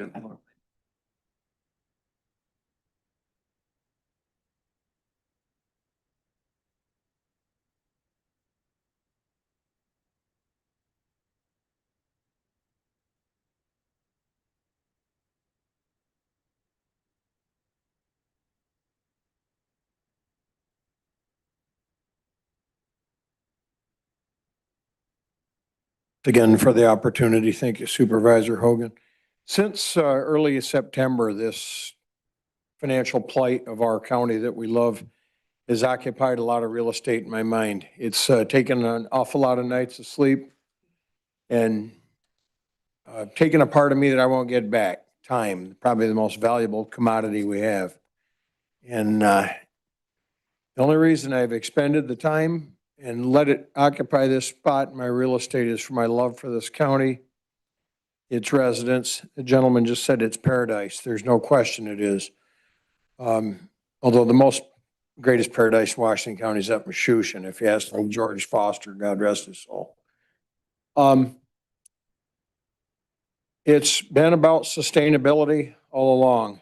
I'm not a greedy man. I just, you can't take it with you. I just want enough to get there on. I mentioned it before. I'll mention it again. I used to come up here and carry on about the future of our children. I had a couple of little toddlers when this county first started getting in tough financial straits. Now they're grown men, educated, both of them educated as engineers. They've come back, joined our family business. I'm in awe at their capability. I'm in awe that they've both bought homes in the country and are willing to take on the burdens of being Washington County taxpayers. I'm forever in their debt for them allowing the continuity of our family business by coming home. I think that in my discussions with Mr. Campbell, our budget officer, who, again, I think this is a thankless job. I question why we had to have a 17% increase. Of course, when you're coming off 45.3, it almost seemed like a gift, but it's not. It's still substantial. But he explained to me that it has to be so that we can get to single-digit increases. So again, as we talk about moving forward with the budget and moving forward with the conduct of county business, we have to have our eye on the end game, which is sustainability. And so we're trying to appropriate fund balance, putting some money that they've taken out of the budget into contingency. Contingency is, that's putting some in the other pocket for the unexpected expense that was hard to budget for. Is that right, Brian? Is that what that is? And so as we move forward to a near 17% tax levy increase, yes, it's a tough pill to swallow. And again, I defer back to these customers and friends and neighbors that are in their 80s that haven't worked for a regular paycheck in a number of years, that are relying on their own thrift, on their Social Security, and hopefully their carefulness to have participated in some sort of retirement plan. They just want to live out their final days here. They want to use up a little piece of ground in one of the cemeteries when it's all over. So to that end, I'm in hopes that this tax increase that we're looking at, and it doesn't seem to be a lot of add backs today, for which I thank you, that it does allow us to plan properly. And you can rest assured there's a group of us that are going to be watching throughout the year and going to be checking in with you to see just how full the checkbook is. Mr. Nolet is more than willing to. I don't know that there's a greater public servant in Washington County than our treasurer. He's an open book when it comes to knowledge, and he's always willing to take my call, and he'll take yours too. Truly exemplary service. It's my hope that if you pass this budget, that next year we won't have crisis management, that maybe this is the near push to the precipice to realize what financial ruin we're on the edge of here. Imagine Washington County having to vote to take out a tax anticipation note to meet payroll and current expenses for $25 million, which will get paid back when we pay our taxes after the bills come out. Can you imagine? We have none left in the other pocket. These are tough times. I'm trying not to use it all. Thank you, Mr. Chairman. These are tough times. But I'm hoping that if you pass this budget, that as Mr. Campbell said, that we're going to be looking at single-digit increases. I know that costs go up. Gosh, I live it every day. I know that we can work together and guarantee sustainability here in Washington County if we all put our heads together and we all try to make sure that the county is being run as efficiently as it can, and that these people entrusted with our future, let it be their legacy that they're the ones that saved us and not the one that sunk us. Thank you. Thank you, Pat. Anybody else want privilege? Mr. Nolan. Brian Barber, like to speak. I think he left. Did you leave? Okay. It is. Yeah. Thing up here. Anybody else privilege? Okay, seeing none. Yeah.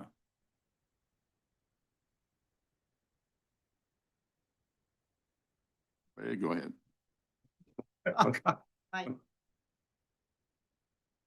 So just to clear up a few things here, I thought Mark Harwood did a really good job at basically putting out there where this budget went and the philosophy behind it. And all the other speakers really did a really good job, but you got to tie all those things together. That's what we're lacking right at the moment. First of all, the supervisors don't get paid mileage, and we actually took a decrease back in 2000 and I'm going to say 9, I believe, and they actually don't make any more than they made back then if you come to mileage. That's how little we've increased. The only thing that's increased is health insurance. I think there's only 7 supervisors, and that's probably a high number, that are taking health insurance right now. And it's one of the few perks they get because at less than $25,000 a year, not getting mileage hardly is able to get them here to meetings. We've even had quorum problems in the past.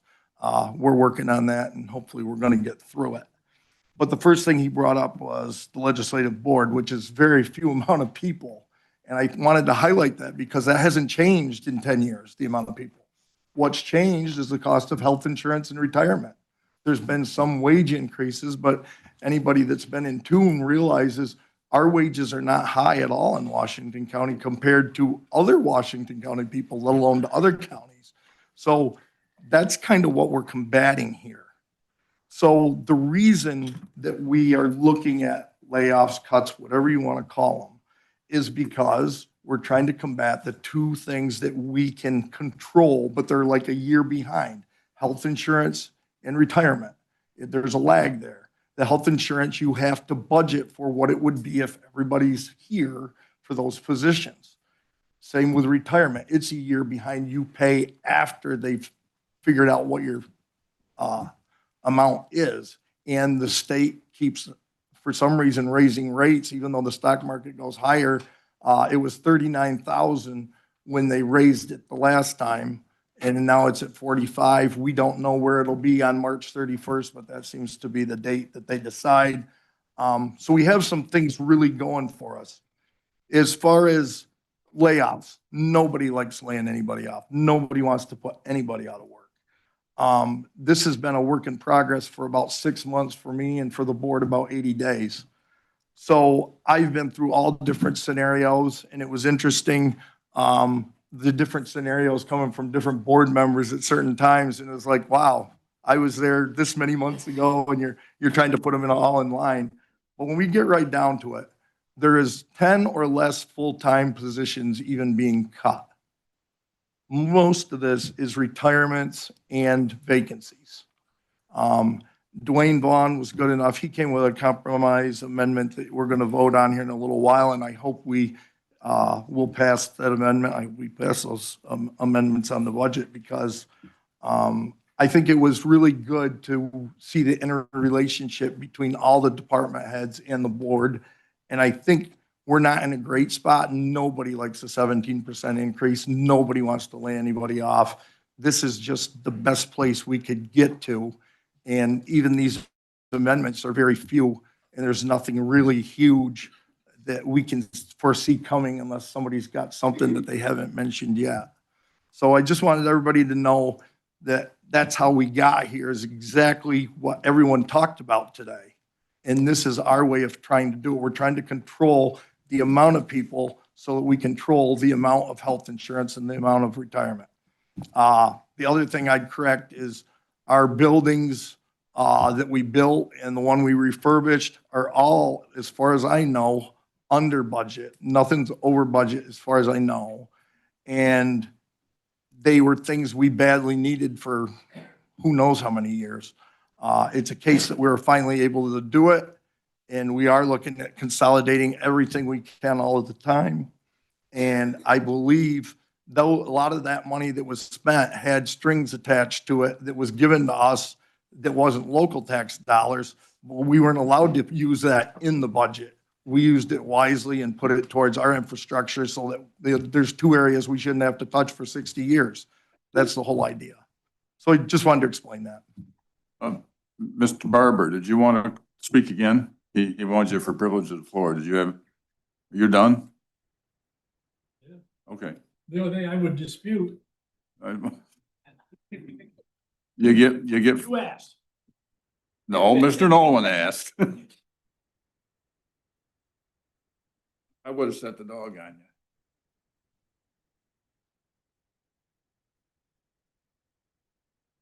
you.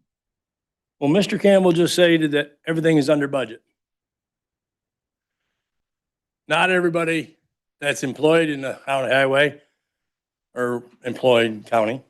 From what, I've only had a week to do this. I was here last week. It was the first meeting. You're going to see me a lot more. Good, bad, or indifferent.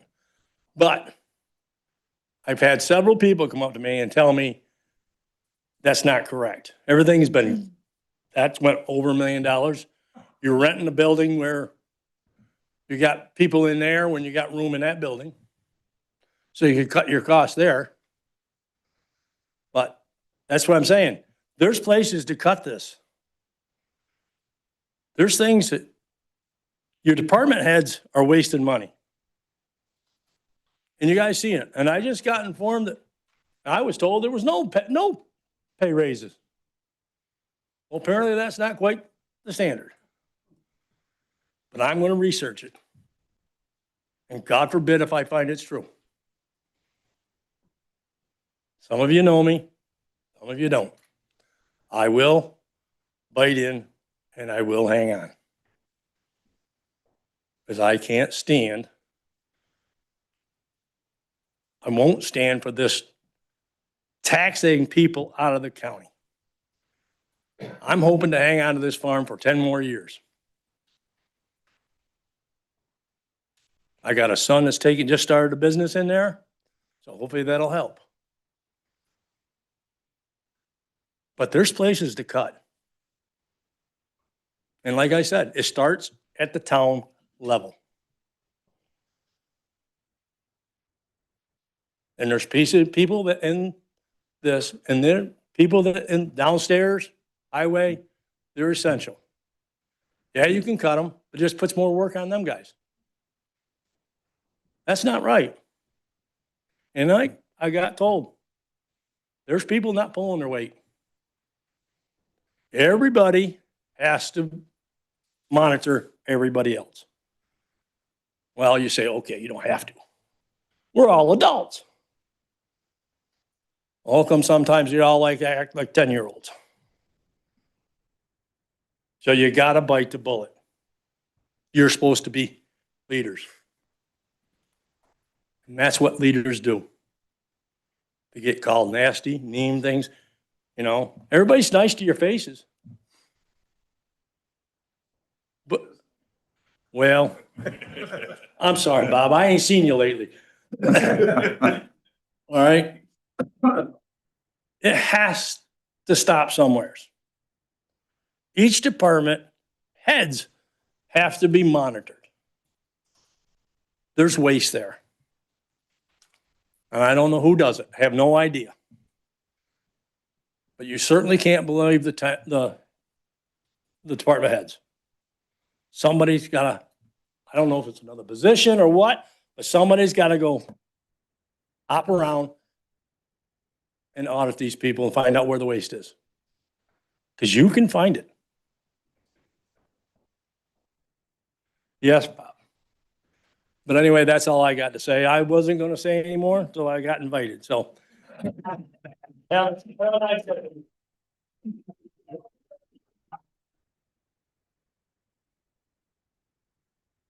I speak again or no? Is this a different section? It's a different section.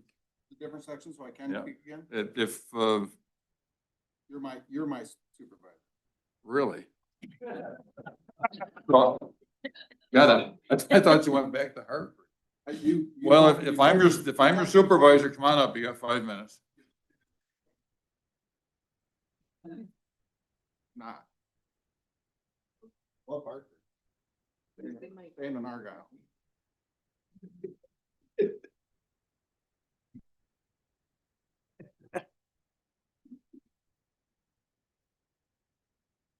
My apologies. I'll try to speak louder. I didn't plan to come up this many times. I think it's only fair I don't think people understand where the money came from to build all the new barns. And is that COVID money? American Rescue Plan, which was, okay, so, because when I talked to, a month ago when I was here, I talked to Matt Jones about this a little bit.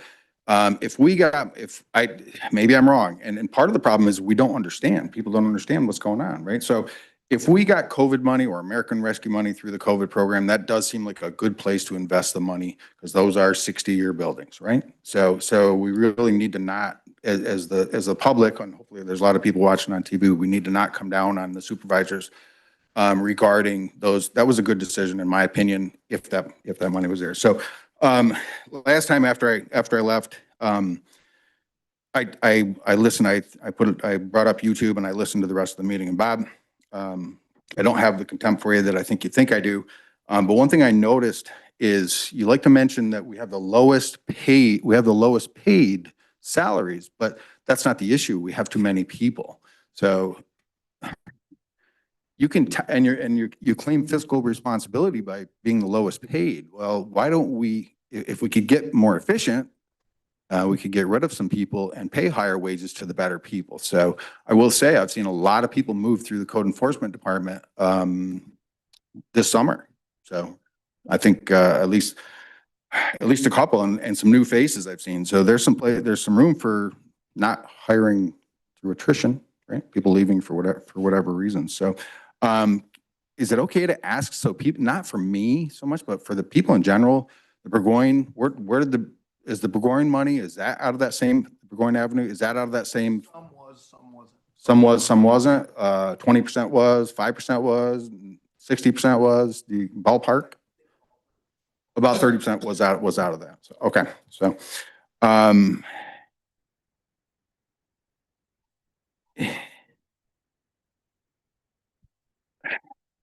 okay, right. I mean, listen, I can't get into the depth of whether or not you guys needed that building or not. That's something you guys had to make that decision. I would say that at some point we have to consider moving this Board of Supervisors meetings to once a month to evenings when people don't have to leave work. So that's, I know, I completely understand that's a pain in the butt for all you guys, but you have to consider that who can run for supervisor's position that has a job, a 9-to-5 job? Nobody. Okay, so we kind of, so what's that? I don't know about that, looking around. Quite a few of these jobs. I don't want to take your time, keep going, you got a minute. No, okay, well, it certainly diminishes the pool of people that can run for supervisor's positions. It's kind of crazy to. Yeah. So I don't know how that would best work, but we have to do something. We have to do something so that we can have, I've been to these meetings maybe once or twice before, and there's usually not many people here. And that's probably a result of people not being able to leave work and then sometimes only being able to speak for. I can tell you that I've had multiple problems with Washington County code enforcement. I'm a builder. You've had the complaints, Dana. I'm not the only one with the complaints. And somebody just mentioned that you guys aren't keeping an eye, and it's tough. It would be very difficult for you guys to dig in and see what's going on at code enforcement. Scott Hahn, before you got elected, you and I talked, and you indicated to me that you would be interested in that. I had a serious problem that cost me John Graham cost me $15,000 this summer with that job in Greenwich. I asked you to show up at that job, and you refused to even come down and speak and just get the gist of what was going on. Nobody is overseeing that department. Nobody's overseeing that department.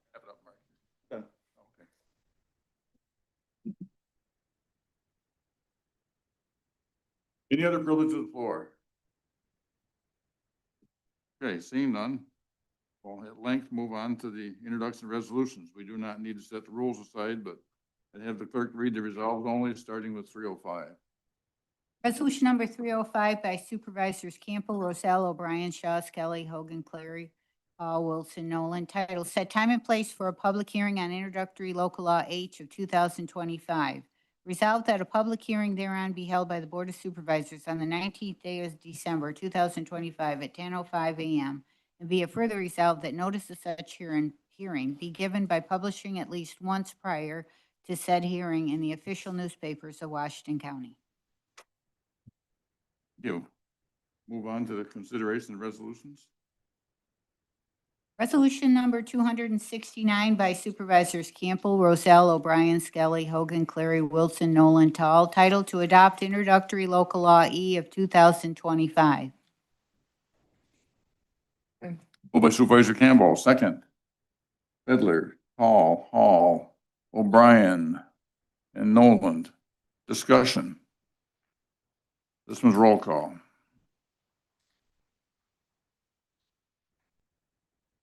Mr. Hanky? Yes. Mrs. Fedler? Yes. Mr. Tall? Yes.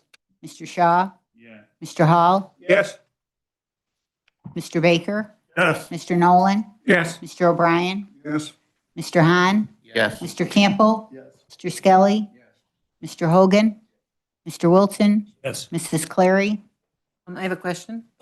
Do I need to abstain for being on the board of directors? Abstention is always a question of if you think it's a conflict of interest. I don't know at this point for the establishment of passing local law that it's a conflict of interest at this point. Oh, you're abstaining, you're voting. Okay.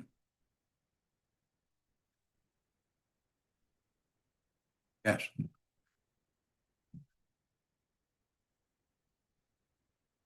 Roselle was a yes, okay.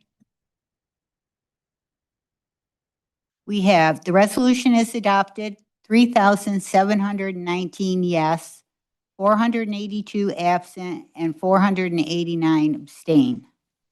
Resolution number 270 by Supervisors Tall, Hall, Hogan, Nolan, Baker, Hahn, title reappointments to the Washington County Community Services Board.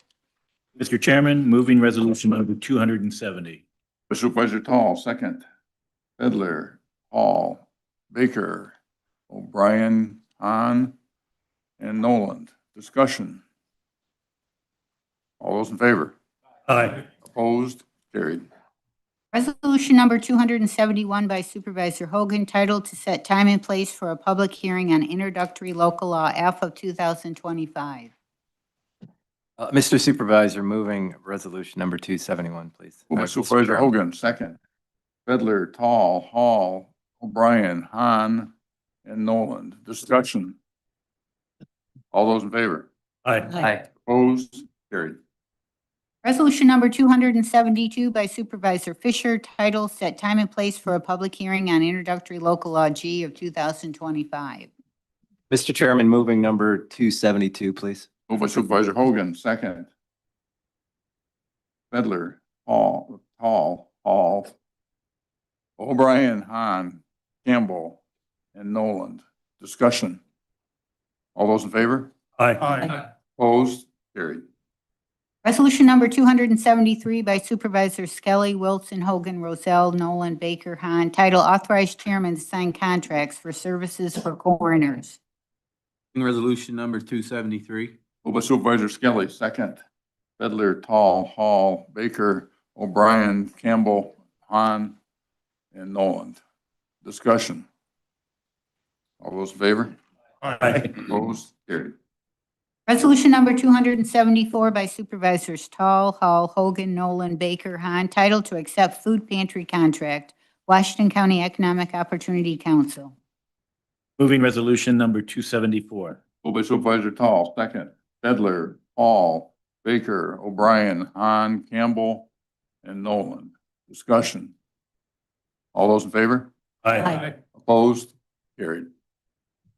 Resolution number 275 by Supervisors Tall, Hall, Hogan, Nolan, Baker, Hahn, title, make appointments to the Professional Advisory Committee, Public Health.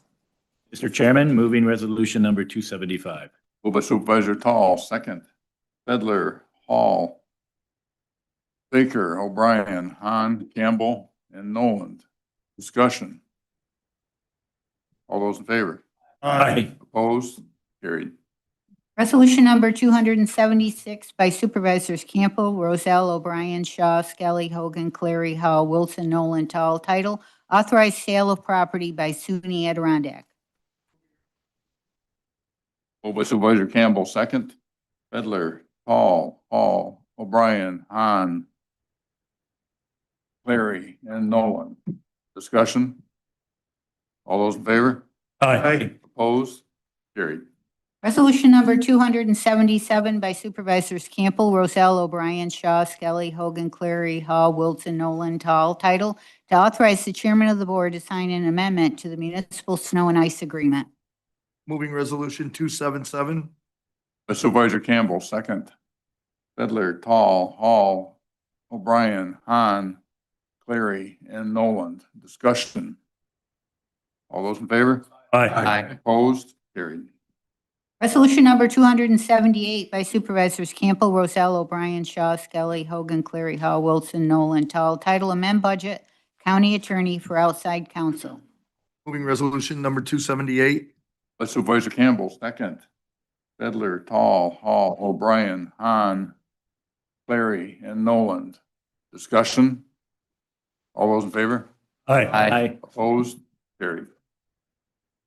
Resolution number 279 by Supervisors Campbell, Roselle, O'Brien, Shaw, Skelly, Hogan, Clary, Hall, Wilson, Nolan, Tall, title, amend budget, mental health to accept opioid regional abatement funds. Moving resolution 279. Moved by Supervisor Campbell, second. Fiddler, Tall, Hall, O'Brien, Hahn, Clary, and Noland. Discussion. All those in favor? Aye. Opposed? Carried. Resolution number 280 by Supervisors Campbell, Roselle, O'Brien, Shaw, Skelly, Hogan, Clary, Hall, Wilson, Nolan, Tal, title, amend budget for psychiatric expense. I'll move this 280 for discussion. Moved by Supervisor Campbell, second. Fiddler. For discussion. Larry and Nolan. Okay, discussion. When we vote down to send a message to the state, am I correct? And if you want, I think that's you what know we've my done every opinion time on for it. 3 months. Mr. Skelly. For years, I complain about this one, and I've asked the sheriff, and he is looking into it to maybe work with the neighboring counties so that we could house these people ourselves and get the psychiatric treatment here done.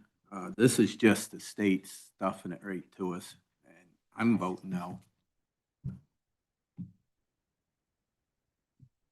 Else.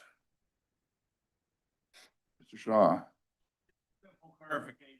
Brian said, vote no, send a message. Hey, is there any message we can mail down there too? In case they don't hear, say no here? They own the facility. They'll get the message when they don't get the check. They're going down shortly anyway. You know my opinion on unfunded mandates. This is one of the clearest of all the unfunded mandates. It's one I've been talking about for 16 years or however many years. Chairman, if this money, which as you figure out over a year's time, if this money was put into prevention before it got to legal, okay, we wouldn't have this figure here. And if this amount was put into taking care of mental health at the beginning stage, rather than waiting till it gets to this point, we'd all be in a better place. Our communities would be safer. There would be less headache for our deputies and sheriff department. And then this is not going to go away if we don't change it. So we're going to have to figure out a solution for it, because you're talking 2 people, 3, maybe 4 that are getting $1 million a year, or what was the word? Restoration in 6 months. And if that was only the case, that doesn't usually work that way. Severe mental health doesn't work that way. It's not, it becomes a disability rather than a restoration. So that is a recurring cost. I'm sure that eventually they go back and we're faced with this bill again. We're addressing this problem wrong. A lot of it's over and over. And if the state hadn't made the decision to mainstream all our people out of our mental institutions, we probably wouldn't have this. We wouldn't be trying to deal with it in a criminal justice system, which is not made to deal with mental health. Mr. Wilson. Thank you, Mr. Chairman. And just for everybody listening, they may not be aware, we're talking about a $500,000 bill for 4 people for 6 months worth of service. So, thank you. And there could be 6 more before the end of the year that we can't plan for. To make a point here, that's in addition to the $339,000 we've paid already this year. Oh, perhaps Mr. Wilson would explain further, which is a good idea, what the bill is actually, the amount of money is being spent on more clearly for those who are listening. But who's getting the psychiatric expense? We're paying New York State to evaluate people who have been arrested and pending facing charges. Actually, they've been declared incompetent. Been declared already incompetent. They've been declared incompetent to stand trial. So if it's a misdemeanor, the charge gets dismissed and they get sent to an inpatient facility. If it's a felony, they get sent to an inpatient facility until such time as they are declared legally competent to stand trial. And then the criminal matter goes back into the course that it was in. Thank you. Costs all us taxpayers roughly $4,000 a day for each one of these. Had another one in the last couple of weeks sent. For about 4 to 7 people a year. Be up to 5 as of right now. Sometimes they stay the duration of what the sentence would be. They never get restored. They just get released, but they keep them the 5 or 6 years that the penalty might have been. So it just goes on and on. It's a ridiculous state mandate.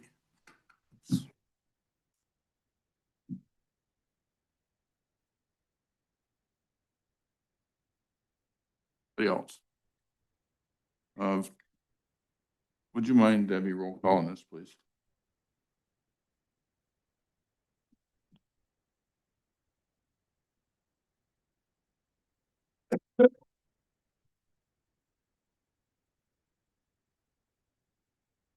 Hanky, No.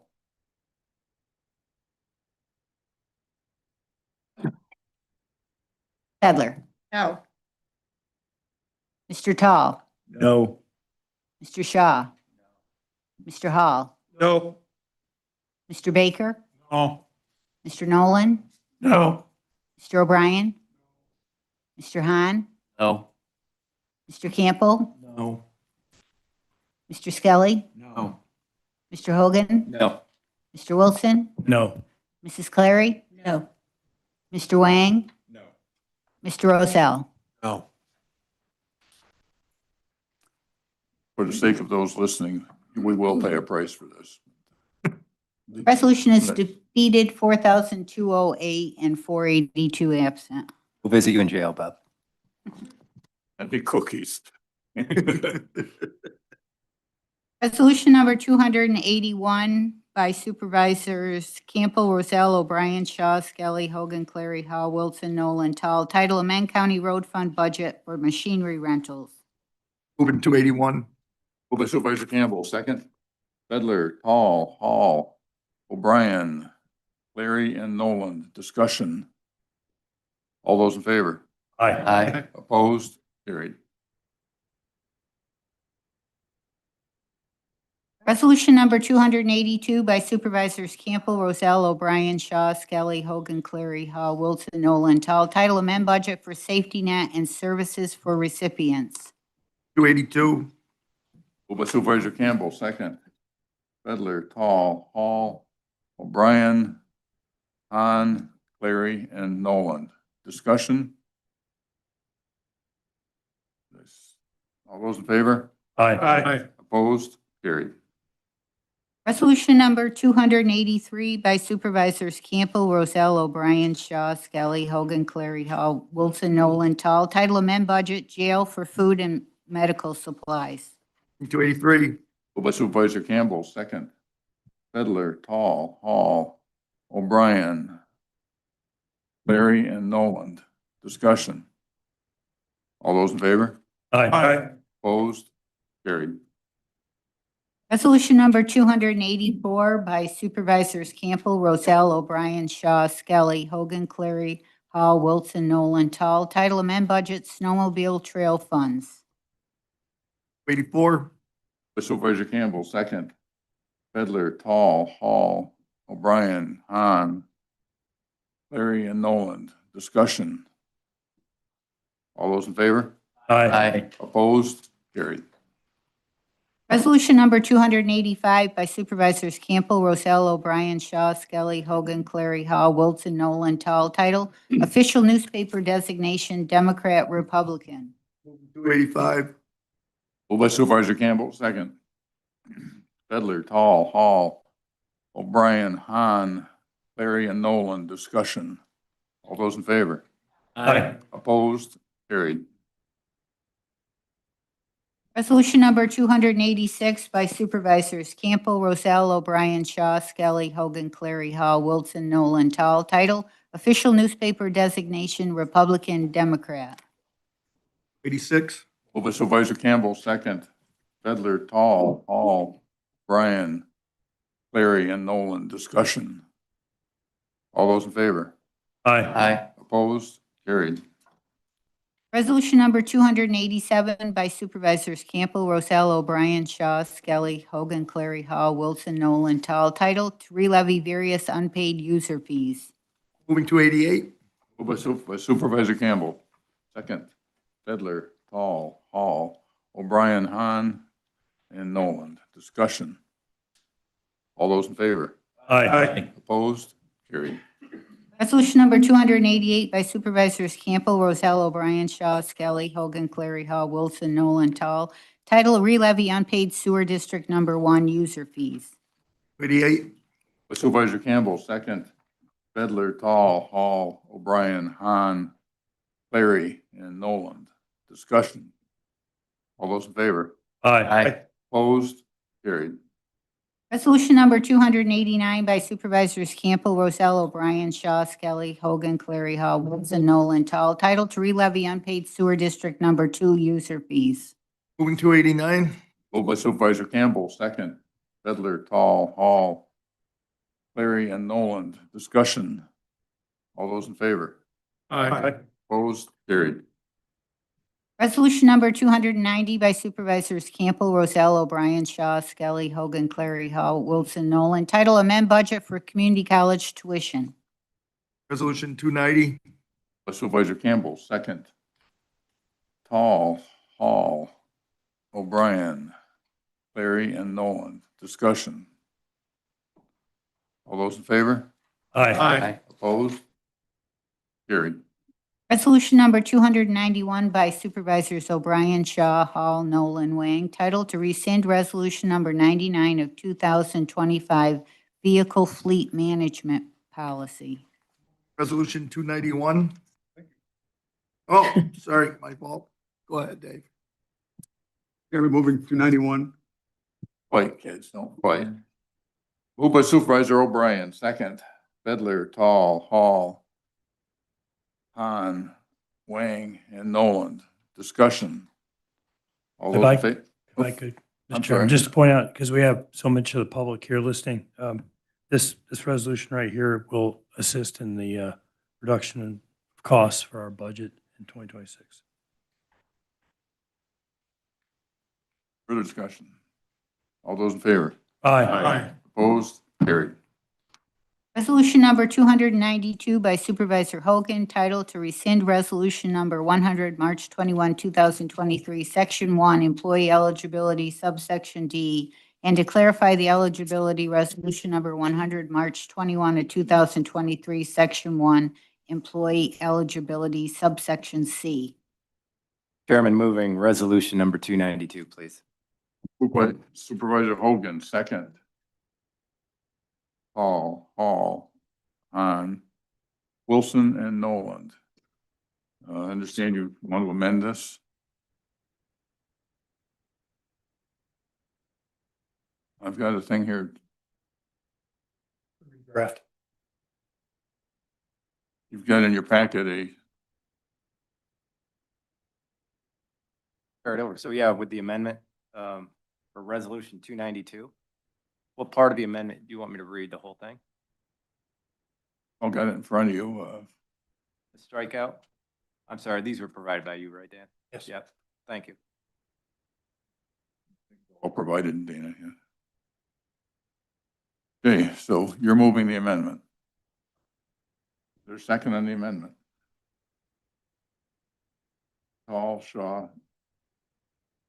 on Wilson and Nolan. Discussion on the amendment. Dan. I don't understand. I didn't read the amendment. Could you explain what the?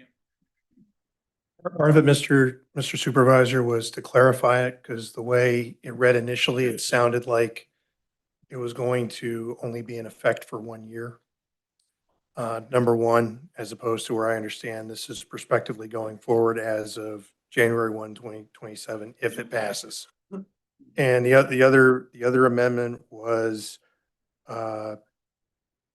as the policy currently reads, where you now see D and E, initially D said full-time elected officials, E said members of the county legislature, paid members of the county legislature, meaning you folks.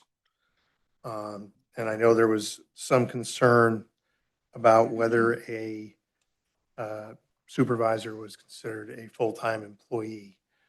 And I've done a lot of research on it. There's not a definitive answer one way or the other. Some of the things you have to take into account is the size of the jurisdiction, whether you're allowed to have outside employment, which all of you are, most of you have retired from it, but you're still allowed to pursue outside employment. Some places like, I'll just say New York City and as an example, as a county supervisor, it is a full-time 40-hour-a-week job. And doing some of the research, I plugged in a couple of towns in AI just to see what would come up. I put in Hampton, it said town supervisor is a part-time employee. I put in Kingsbury, it said part-time supervisor with full-time workload. Greenwich was slightly less than that. I didn't do everybody, but just to kind of give examples. I can say that there is a Court of Appeals case that says that health insurance is not a constitutionally protected benefit under the state constitution, which allows you, for example, your salaries cannot be changed during the course of your term of office. So health insurance can be added, can be taken away, as the case may be. You also have to do it in such a way that there's quote unquote equal protection. So in other words, you can't say the supervisors that have it now can keep it. Any supervisors coming on at a later time can't. It's got to be across the board. So I tried to clear the resolution up a little bit and cover any questions, which is why I think for the full-time employees, it's specifically limited to full-time elected officials. It's specifically limited to the county clerk, the county treasurer, the district attorney, and the county sheriff are all 40-hour employees.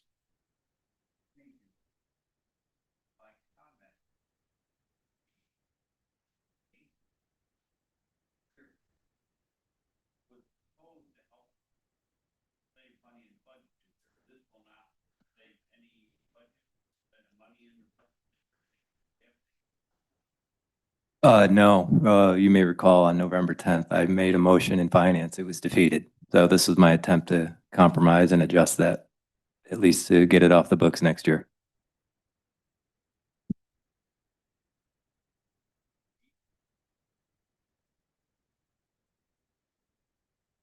It's not constitutionally protected.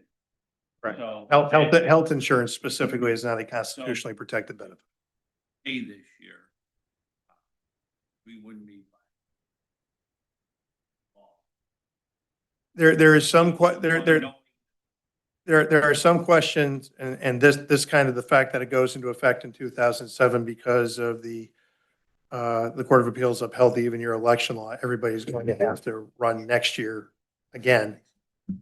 So everybody's going to be put on notice. There were some comptroller's opinions that said, depending on the timing, you have to give a certain amount of notice. It didn't give a specific number, although the number I usually saw was 90 days. And, it said people that ran for office that, you're doing it this late, they would kind of need that notice too. So I think the fact that it's not effective until January 1 of 2027, if this resolution is passed, will do that. Now, keep in mind, this resolution can be passed now. There's going to be 4 new people in some of these seats next year. It could very well be undone next year. But that's where things are at.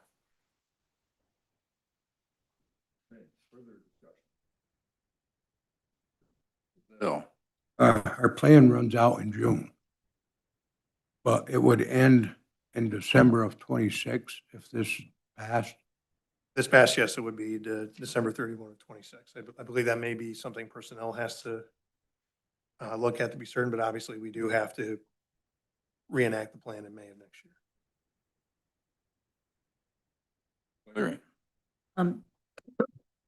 Just a thought and a concern. Are we sitting around here and looking at all of us older people sitting on the Board of Supervisors and thinking that, okay, it would be nice to have younger people involved with the Board of Supervisors. It would be nice to have families involved. Maybe a 30-year-old would actually run for board if he felt like he could get health insurance, just like the woman in the, going to the school. She went there because she needed health insurance. Quite frankly, I think this board could use some youthful attitude. And if it got healthcare insurance, it might get them to run. Most of us probably don't need it, but looking to the future of our Board of Supervisors, do we want 70 and 75 and older people just running? We've got to give them some incentive to do that. And this provides that.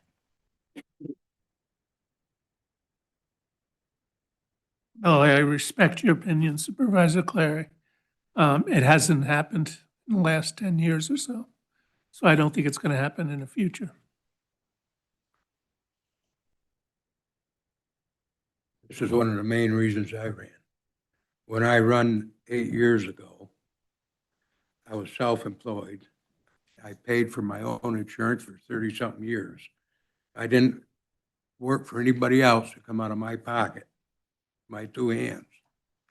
When I got elected and I seen that the county had insurance, it was 1 year before I took it, but I got out of my other work and I devoted a lot more time towards the town and the county. And that's the reason and if somebody asked me my wage at the county, I couldn't tell them even today what I get paid at the county. But I can tell them it's well worth the health insurance. That's all I've got. Kelly. I have very mixed feelings on this. I do get the health insurance through here for myself and my wife. And just so the public knows, it's not free. I get about 30% of my paycheck taken out to cover those two. And myself, like Ms. Hollister, grew up on a farm, run the farm 43 years. There were a lot of years when milk prices crashed. You can't afford insurance. So I have lived without it. I've set up payment plans with ER rooms because of kids that had stitches and broken bones and whatnot. But on the other side of it is the town 7 or 8 years ago, we moved hard to get the part-time people off insurance because we saw the writing on the wall and the cost of the insurance. Taxpayer and going home and telling my wife I don't have insurance the end. I'd be nervous. Hey, anybody else? Wait a minute. You've had your turn. I gotta go with him next, then you. Thank you, Chairman. Yeah, I agree with Supervisor Clary. I know that in the town of Fort Anne, we have 2 younger members on our town board. And one of the things that we try to get candidates to talk about what are the benefits if I become a supervisor at the county level, because that's, we explain that as part of it. And they'll ask about the insurance. Is that something, because in some of the cases where they work, they have to pay for it, a portion of it, but they may have better coverage coming to the county. So we have to put some incentives out there. That, many of us do this because we think it's the right thing to do, and there's a lot of people out there to do it, but they still need to balance family and finances with their ability to do it. If they were to take this job at a younger age, they might not be able to work the overtime where they currently are now, but they're making a sacrifice to do that. Some cases, maybe the spouse has insurance or whatever it may be. I just think it's a tool that we had that can be used as a recruiting tool to get younger people involved. They are starting to get more involved now. There's a movement all across the nation to see younger people get involved in the political process. And I think we'd be missing a boat to take away something that's there. The other thing that I don't think a lot of the public realizes is the amount of time and the number of committees that we have at the committee level here at the county that we commit to as supervisors to come to. It's not just all the things we do at the town level. There's another added responsibility when you get to the county level. And it takes a balancing act here. In the town, you got just your board to deal with. Here you got, 16 other supervisors and department heads and the supervision, those types of things. I think if we're serious about, wanting to get good quality, we have to have the benefits like you would in any other industry. They say about in small business, that's one of the benefits that they have that they attract people with. So I'm going to be a no on this for that reason. I think that it's a tool that we can utilize and should be utilizing. Not the guys coming at 6 o'clock knocking on my door either. Okay, you spoke once, right? Okay, Mr. Shaw. Amendment, correct? If we're voting on the Yes. amendment, I'll wait till this amendment is either voted up or down before I. Okay. I'm sorry, Mr. O'Brien. I'd like to say that we have people who work. And as a couple of plainly said, I lose money coming here. to support the county because I'm not earning my paycheck when I'm here, taking time out of my day. We have to find ways to recruit people to run for supervisor. This is one of the ways that helps them do it, is to justify the fact that they're taking time off from their job, they're losing money from their job. Farmers are working 20 hours a day. They're taking time from their business. They have to hire people to fill their spots up because the work just can't not be done. So I do think it's a valuable tool to do to help attract people. There may be younger people coming in to run for office, and I hope there are because we need younger blood coming in, but we need the tools to attract them too. So. Gotten into my second job here too, is for half an hour now, so. Mr. Hogan. Mr. Chairman, just to respond to those who are saying this is a good recruiting tool, this should not be used as a recruiting tool. If they want to recruit, they can do it at their own town level, and they can provide health insurance at the town level. Yep.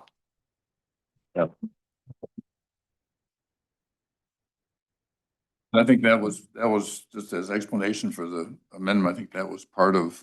And there's a paycheck attached to this job as well. Yeah, that's part of why it was moved on a year, because everybody's passed their town budgets already. So that explains some of the stepping it back a year. Mr. Hahn. I realize that our pay has only gone up $300 in the last 9 years or something is what I heard. But when we're looking at laying people off and, first of the year, right after the holidays, somebody's going to be on the street, I think we need to sacrifice, maybe sometime down the road we can bring it back. But right now we don't have the money. And I want to save as many jobs as we can. So that's why I'm going to vote yes.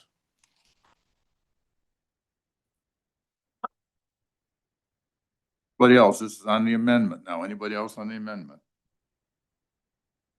All those in favor of the amendment? Aye. Aye. We do a roll call, please, Mr. Chairman. On the amendment?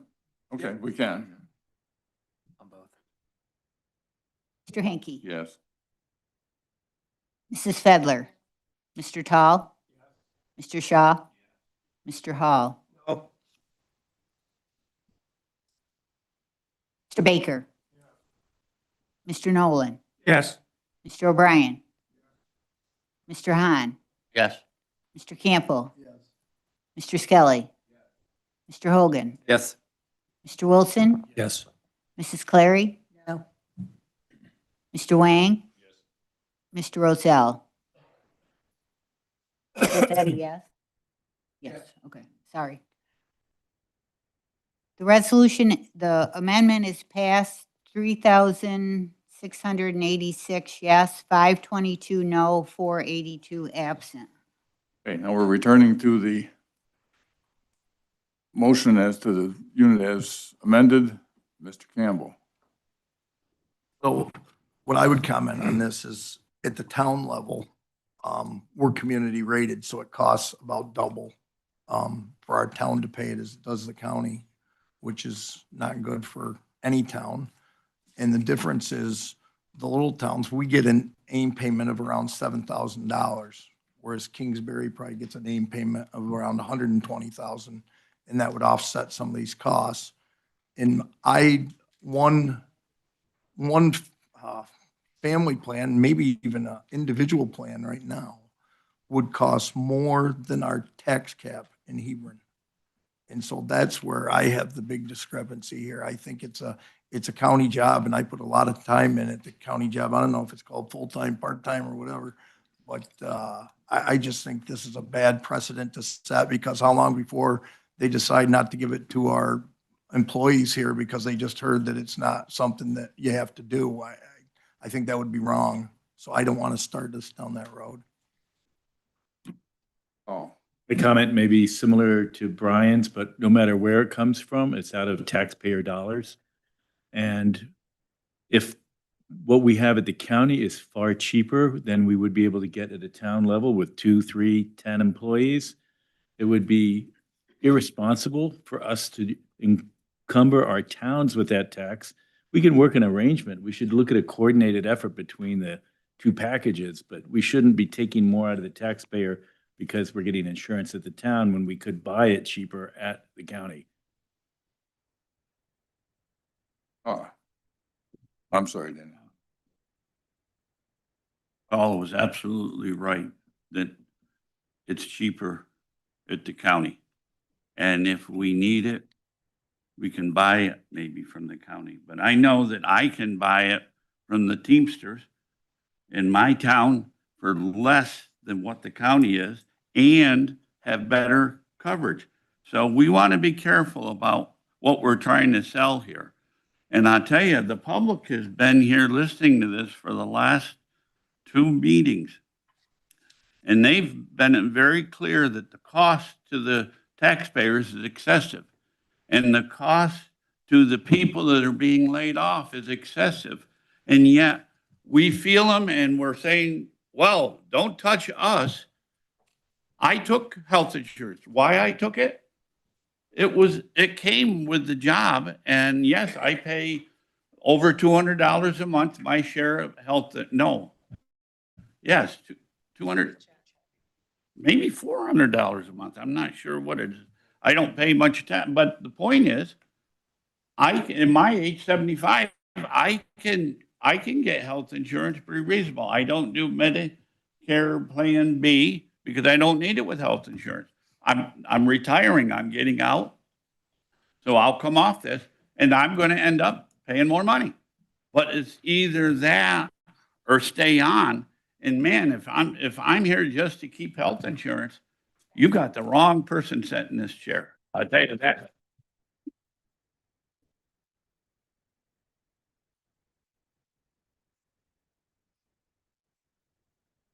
Hey, Mr. Hogan. Oh, a quick question I do have. Brian, you keep talking about the cost being less here at the county than at the towns. I get for the contribution portion, but what about the claims portion?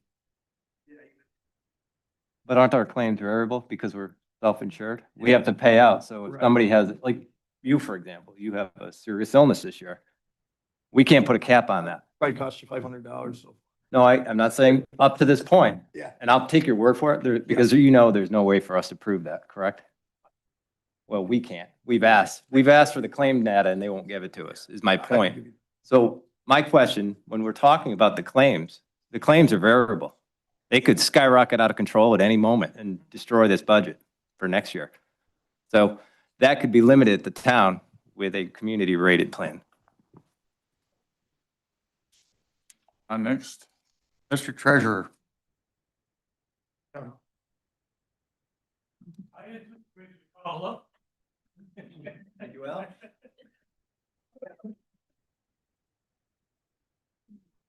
Morning.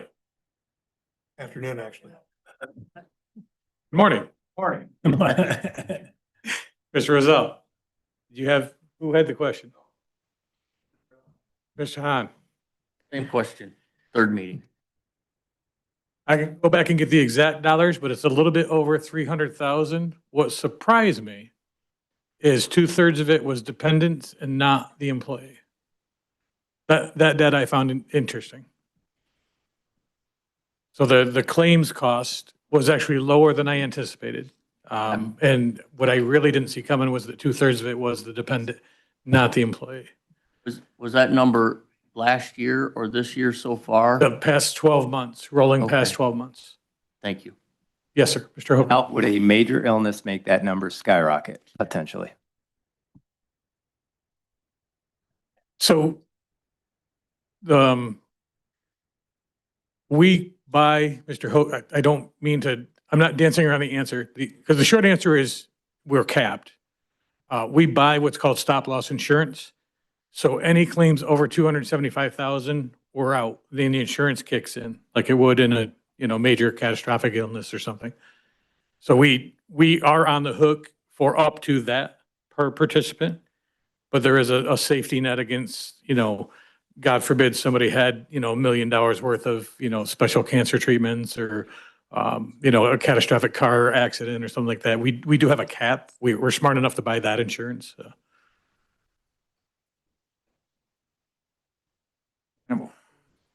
if the pool gets smaller, it actually costs us more. And we know the pool's gonna get smaller now because there's a lot of cuts in this budget. So that can also drive costs the way, and I think Mr. Hahn mentioned it, the more belly buttons is what you said, the cheaper it is. We can get small enough to where it actually costs us more, and that we would like to prevent. And with all due respect, that's what I'm told, but nobody's been able to prove it to me. So I've been told that these big conglomerate pools will save us a ton of money. I'm a data-driven guy. Show me the numbers. I got to see the numbers, but. If we're the high claimants, If we would gain with all the lesser claimants. Right. But if we're the low claimant, we'd be paying. Right. more. The problem is, who are you adding to the pool? If you bring in 100 people and there are 100 sick people, you lost. If you downsize 10 not so well people, then you have gain. So it really depends on what belly button. A belly button is not a belly button in this scenario. So.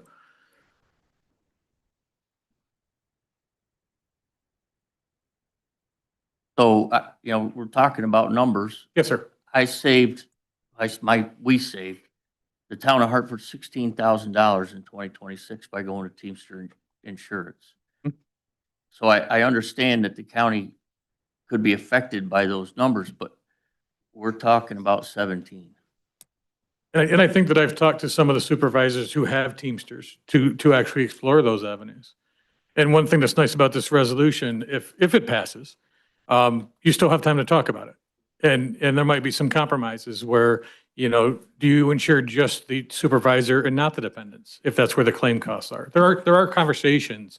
If you remember the finance meeting we had in this room not too long ago, I asked you not to take your foot off the gas. Don't, regardless of what happens with the budget today, let's not stop in January. Let's continue to have these conversations. There's time. Let's not be here again next November. I agree. One of the things that I've been pushing for months is we need to go to NISAC and get is it a consortium? I don't know that word.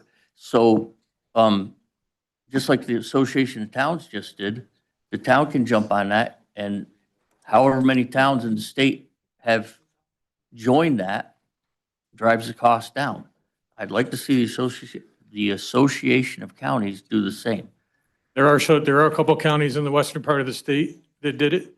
And I think BOCES runs under that kind of conglomerate as also. So we can definitely look into some of the models that are out there and just ask them, how did you do? Did you do better? Did you do worse? I mean, there's extra things like they have their own governing body. You're adding another level of government, but if it drives the cost down, let's talk about it. So between our contributions and our claims this past year, we're up to around 400,000. Is that correct?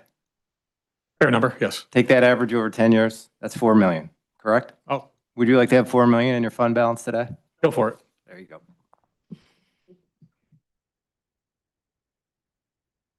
Yes.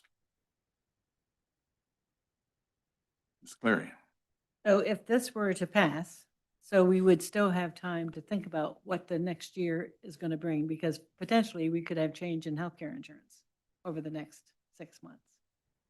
So if that happens, you know, this will keep us starting next January of 2027, this would go into effect, but we could still not lay on this as the solution, because there could be other solutions out there. I mean, the next year, health insurance could go awry. Even We if all this know that. passes, you have time, We have Supervisor, time. to discuss what this might look, smell, and taste like, yes. Mr. Rozell? This ends in December of this year though, correct? No, this will sunset December 31st, 2026. It's effective January 1st. So basically, it'll run through the end of the term that you're in. And it would go into effect at the next term of whomever may be elected supervisor in each of the 17 towns. So you all got elected to a 1-year term this time. This will take you through that term.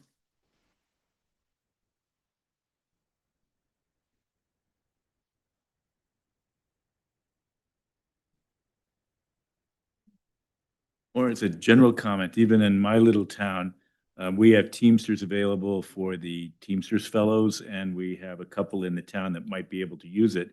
We just explored, are we able to do better than that? And it comes to what Dana's talking about and what we're dealing with at the county.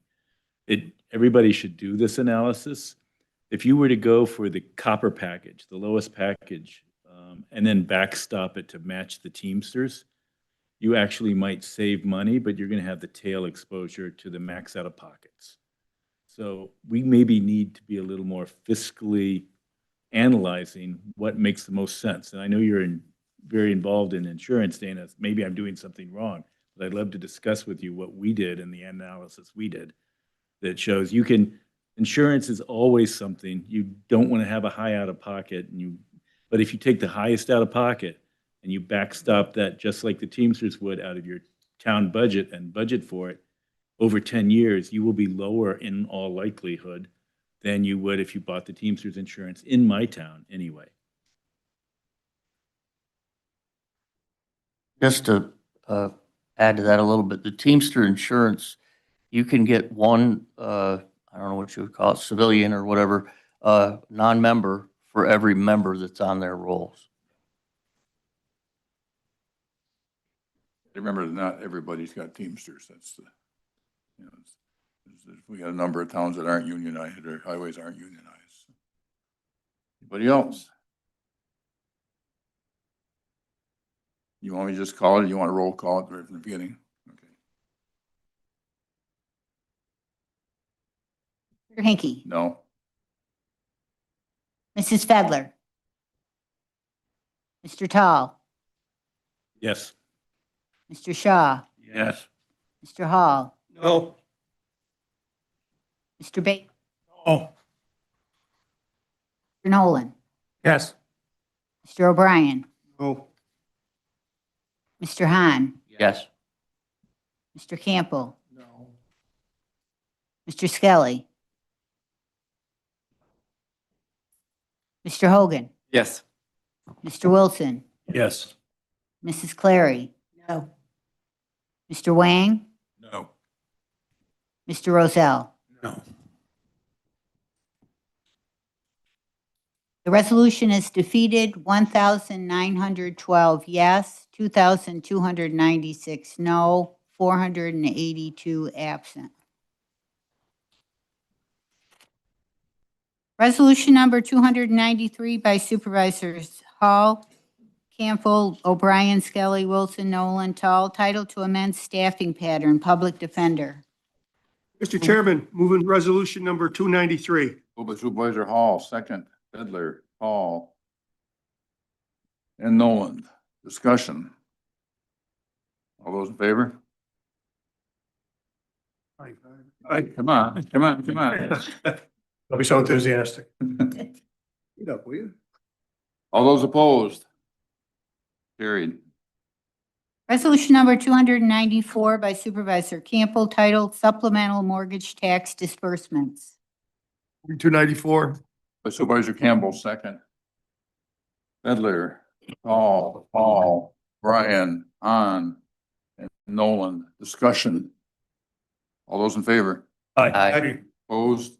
Carried. Resolution number 295 by Supervisors Campbell, Rozell, O'Brien, Shaw, Skelly, Hogan, Clary, Hall, Wilson, Nolan, title amend 2026 tentative budget, County Road Fund for promotion. 295. By Supervisor Campbell, second. Fiddler, Hall, O'Brien, Clary, and Nolan. Discussion. All those in favor? Aye. Opposed? Carried.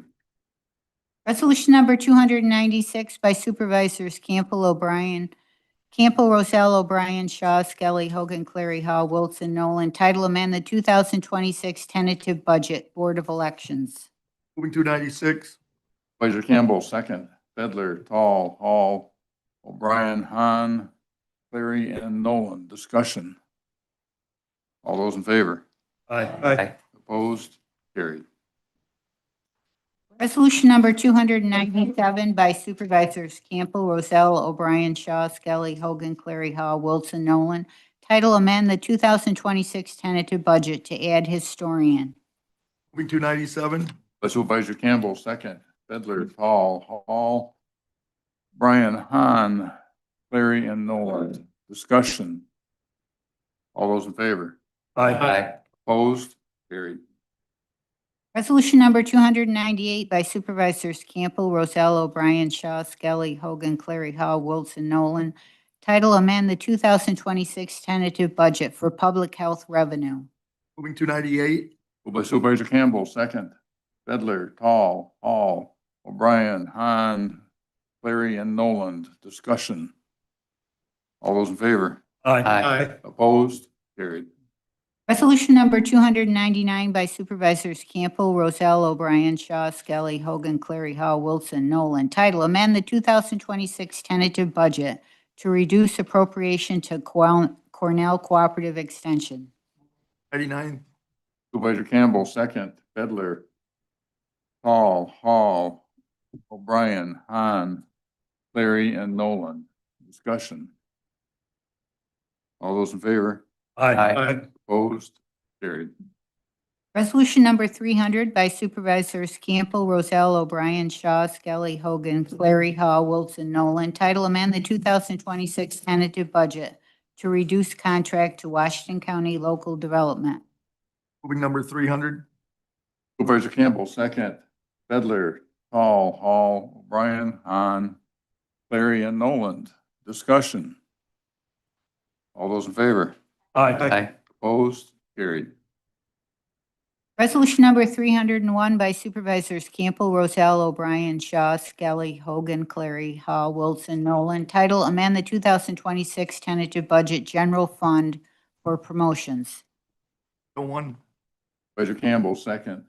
Bedler, Tall, Hall, O'Brien, Clary, and Nolan. Discussion.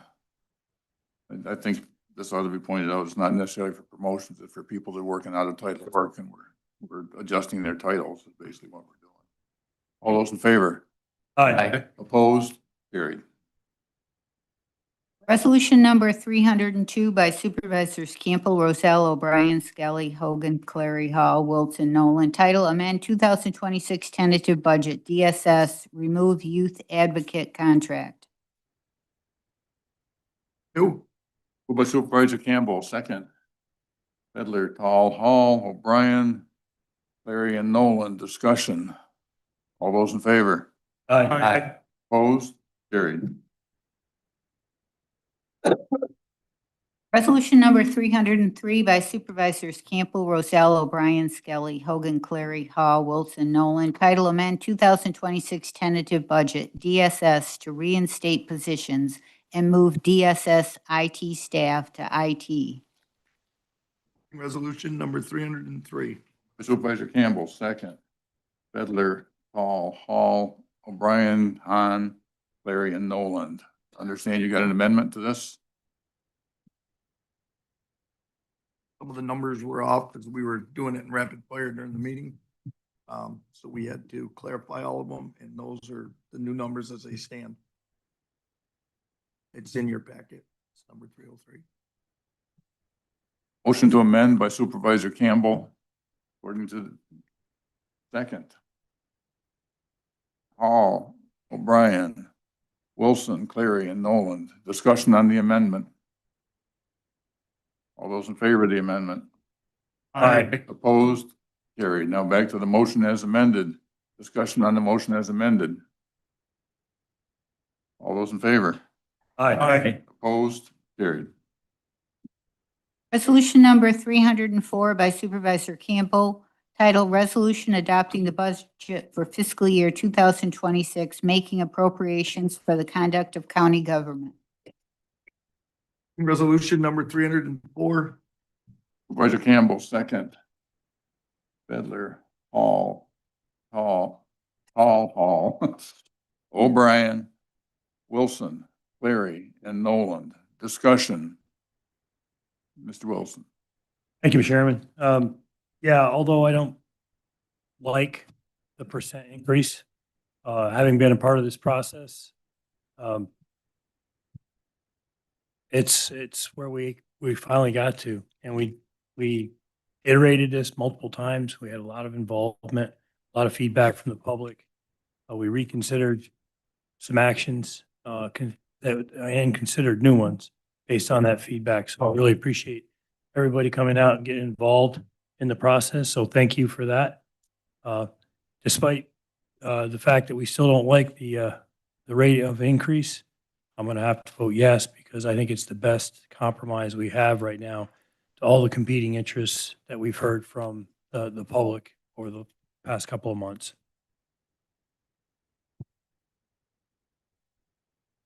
On. I've been hearing for weeks now that we're overstaffed, we're bloated. All the positions at this county were approved by this board. They had a reason. And one thing that hasn't been, I don't think has been taken into consideration when we talk about that is the services that those positions provide. Many of them are mandated. Many of them are partially funded. And I'm not going to support this budget with any layoffs.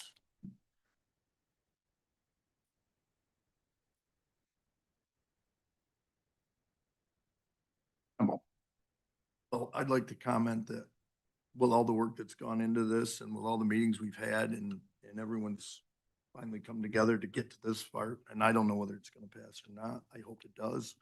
And the reason being is I kind of crafted it in a way that I'm hoping that really there is no actual reduction in services, only in ones that we shouldn't be doing. The whole idea is that you can do it with the amount of people that are left in this budget, the amount of positions. And anybody that actually gets laid off goes onto a preferred list, and I would assume where those would be located, that if anybody retires in those areas in the next few months, they would be the first ones back. So I think this is the least harm we could do to our employees, and I think it's the best outcome for the county to actually move forward. I'm trying to make this only a 2 to 3 year nuance here, but restoring everybody certainly would not allow that. We would be in worse shape. So it's the best I think we can do at this point.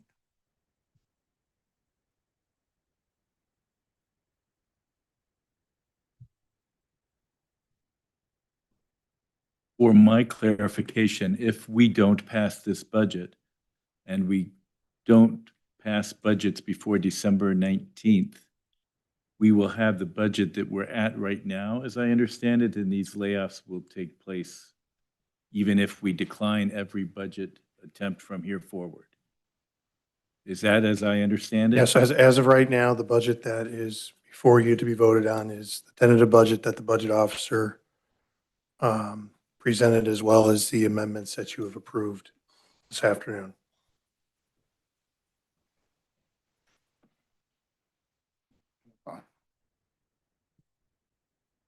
In token, vote yes here today, and you get the same result. Fine.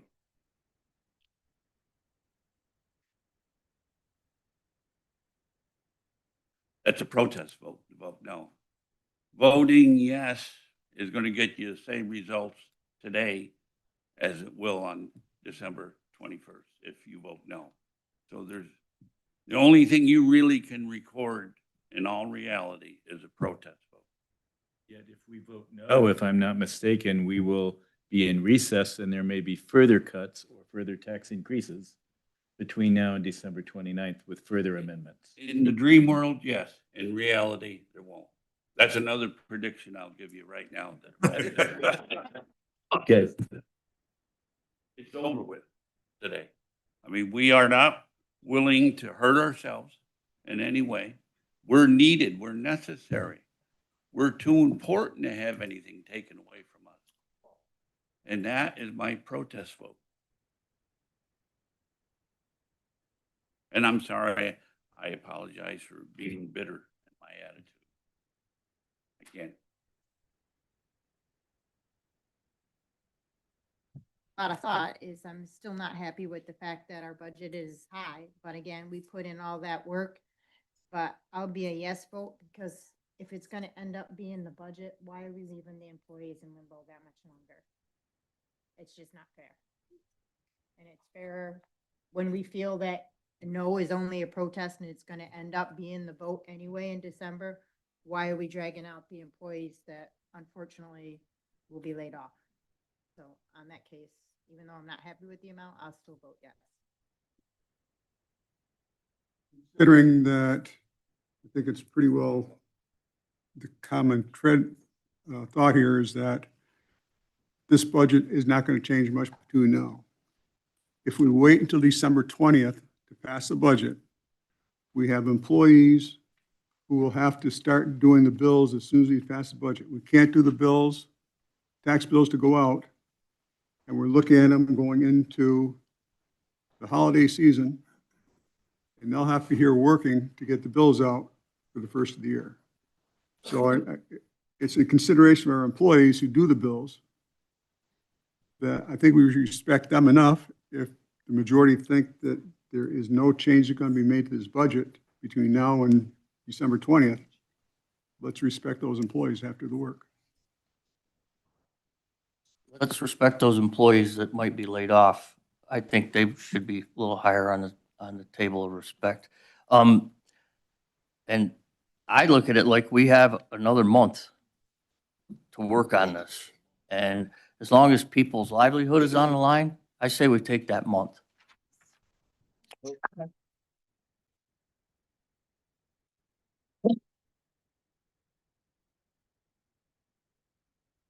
Gary. And such a struggle. I've talked to many employees through Washington County and know the difficulty that, they're looking at and they're facing. Yet, even at this 16.97%, it's a lot of money. And I've also went into a house yesterday that the person was counting their quarters. And I know in my house that if I start counting pennies and quarters, there's a need. Okay? And what they were doing is knowing they weren't getting HEAP, they were trying to figure out how to put kerosene in their tank.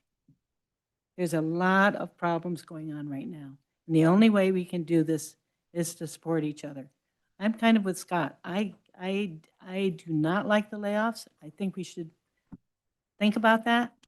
Great Meadow, you look at all the industry we've lost in Washington County and how upset we were when we had the layoffs from Great Meadow, and here we sit. Okay, we're doing the same thing. We're laying people off. It's a really, really hard time. And, the only thing Tim Havens and I probably agree on is that he's not sleeping at night. I sleep fairly well, but I wake up thinking about the people in our county. And it is we're between a rock and a hard place. And so as a Board of Supervisors, do we want to do this for another month and look at if there's anything else that we can keep our employees working? I don't know. I don't know what the answer is, but I know it's a problem. It's a big problem. We want to keep senior citizens in their home too. So it's a difficult place to be in.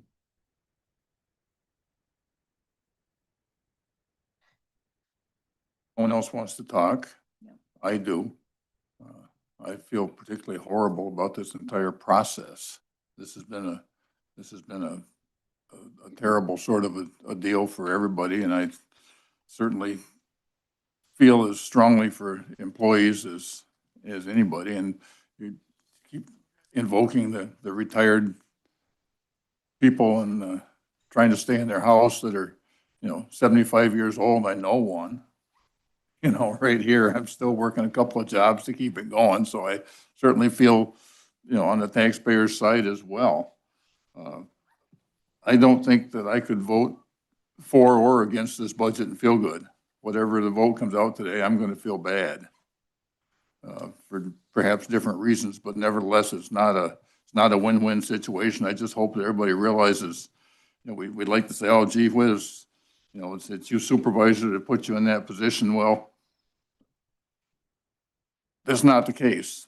This is something that dropped this year, and we've been zeros and twos and low budgets, which maybe we shouldn't have. In hindsight, perhaps we should have boosted things a little bit higher, but the end result is still the same.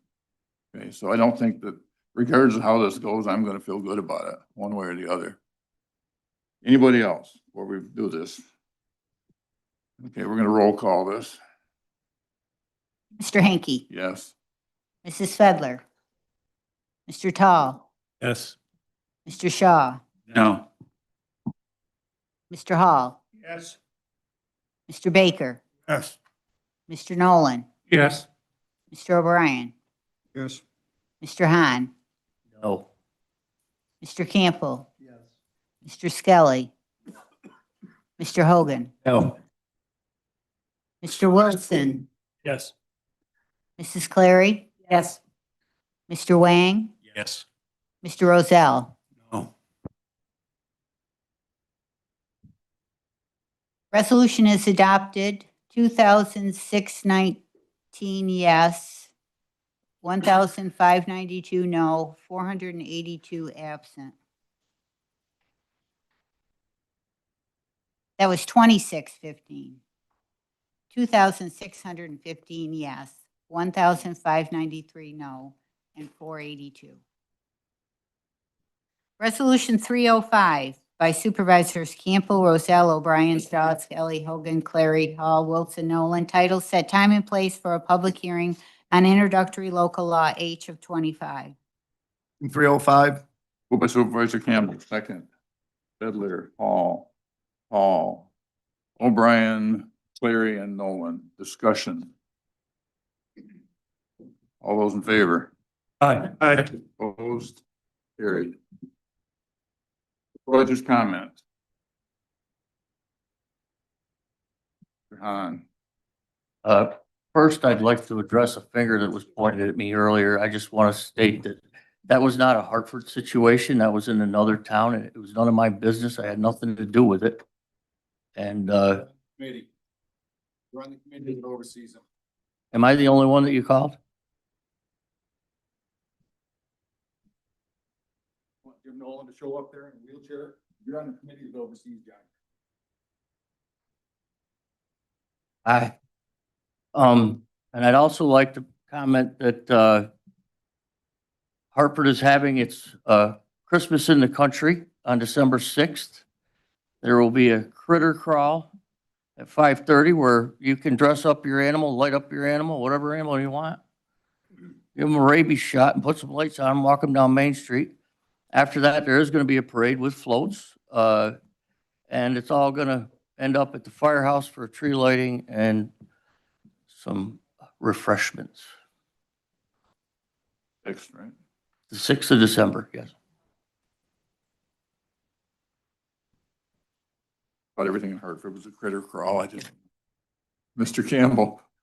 I'd like to invite everybody to come see our town highway garage. It was completed this year. We finally got everything paved. We're ready to move in. So tomorrow we're gonna have coffee and hot chocolate and donuts from 11 to 2. And we're hoping Mr. Ashby and Mr. Simpson are gonna be there. And for all the towns that are looking at wanting to build a new facility, you can come and check it out and give you an idea of what it takes and what 1.5 million actually does for you. But the good news was it was pretty much all but 300,000 or 400,000 was paid for by CHIPS. And so we actually are quite proud that we're debt free, and with a new building that'll last us another 60 years. It'll also give you a chance to see and compare, because it's along the same idea as the 2 county barns that we've just completed, that we are about completed, that aren't quite as far along. But hopefully they're gonna be usable real soon. So I hope everybody will come. The second thing, I thank everybody for working through this budget. Bob's right, there's no winners. The only winner will be if next year we're not in the same position. So that's why you have to work on it from starting tomorrow. You have to try to keep things in line. There's no way I wanted to lay off people. I had to come on stronger than some people appreciated, but it's kind of what you have to do to make some things happen sometimes, to shake it up and figure out where the vacancies are, where things can happen, and where the retirements will be, and everything came to light at the end. I can't thank Dwayne Vaughn enough for his compromise resolution that we brought. I think it was in the spirit of what we were actually trying to do. And for everybody that's talking about the costs in each department, the costs in each department aren't actually from the raises to people. It's to the cost of health insurance and retirement. And so I think we're on the right line, but time will tell, and hopefully we're not in double-digit increases next year. That's the whole idea. So thank everyone. I, want to thank the department heads, supervisors, our administrator and our treasurer. Everyone's been a great help, and Sue and Sandy always give the best and work overtime this time of the year. So that's perfect. And I don't mean overtime as paid overtime. I mean, they're working a hell of a lot harder. So thank you. Oh, You said, in hopes that this won't happen again next year, that would be, after this year, I'm on quite a few of the committees, and I definitely taken a different view where we've got to be, like the speakers have said, we have to be more, keep an eye closer on the departments, cut down on our spending. And that's got to be done so that we survive this next year, no questions. Nolan. I'd like to invite everyone to the Greenwich Lighted Tractor Parade, which is this coming Saturday night. It starts at 6 p.m., but festivities start at 2. Food trucks, restaurants, and so on are all open. We have, according to estimates last year, over 15,000 people. So get there early. Over 60 tractors with wagons and so on. It's a great time. And again, I invite everyone to come. Larry. Two things. I'm disappointed that we're not having the naturalization ceremonies here at Washington County.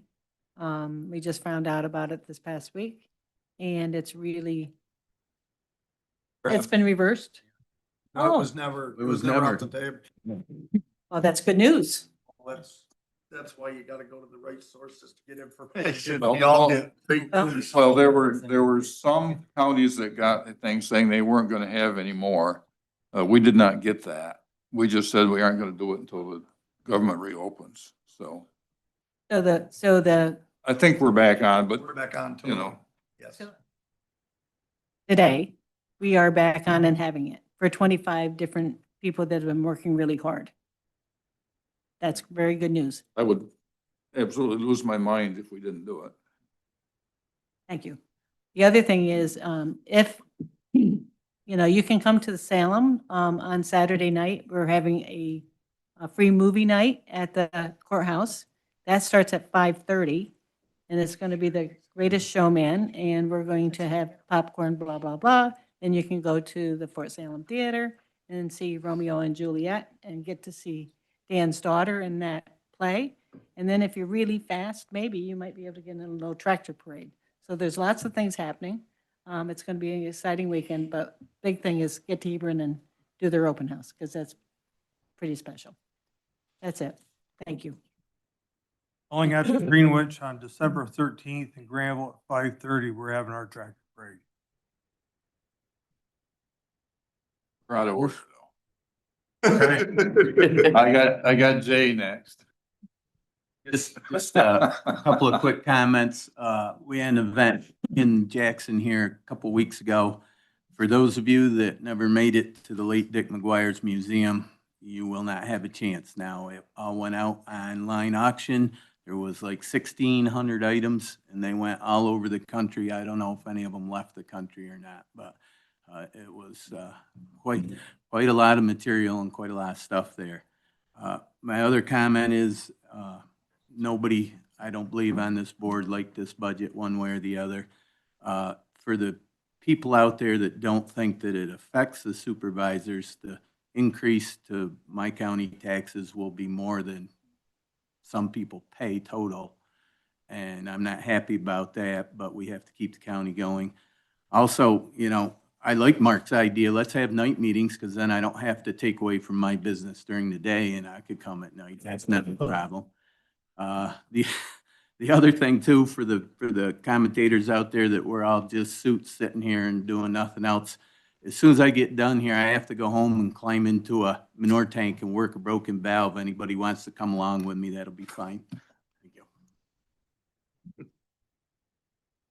I just wanted to keep it a little more positive for a second and just simply take the opportunity to wish all my counterparts here, our employees and our guests who joined us today, a happy, healthy, and blessed Thanksgiving.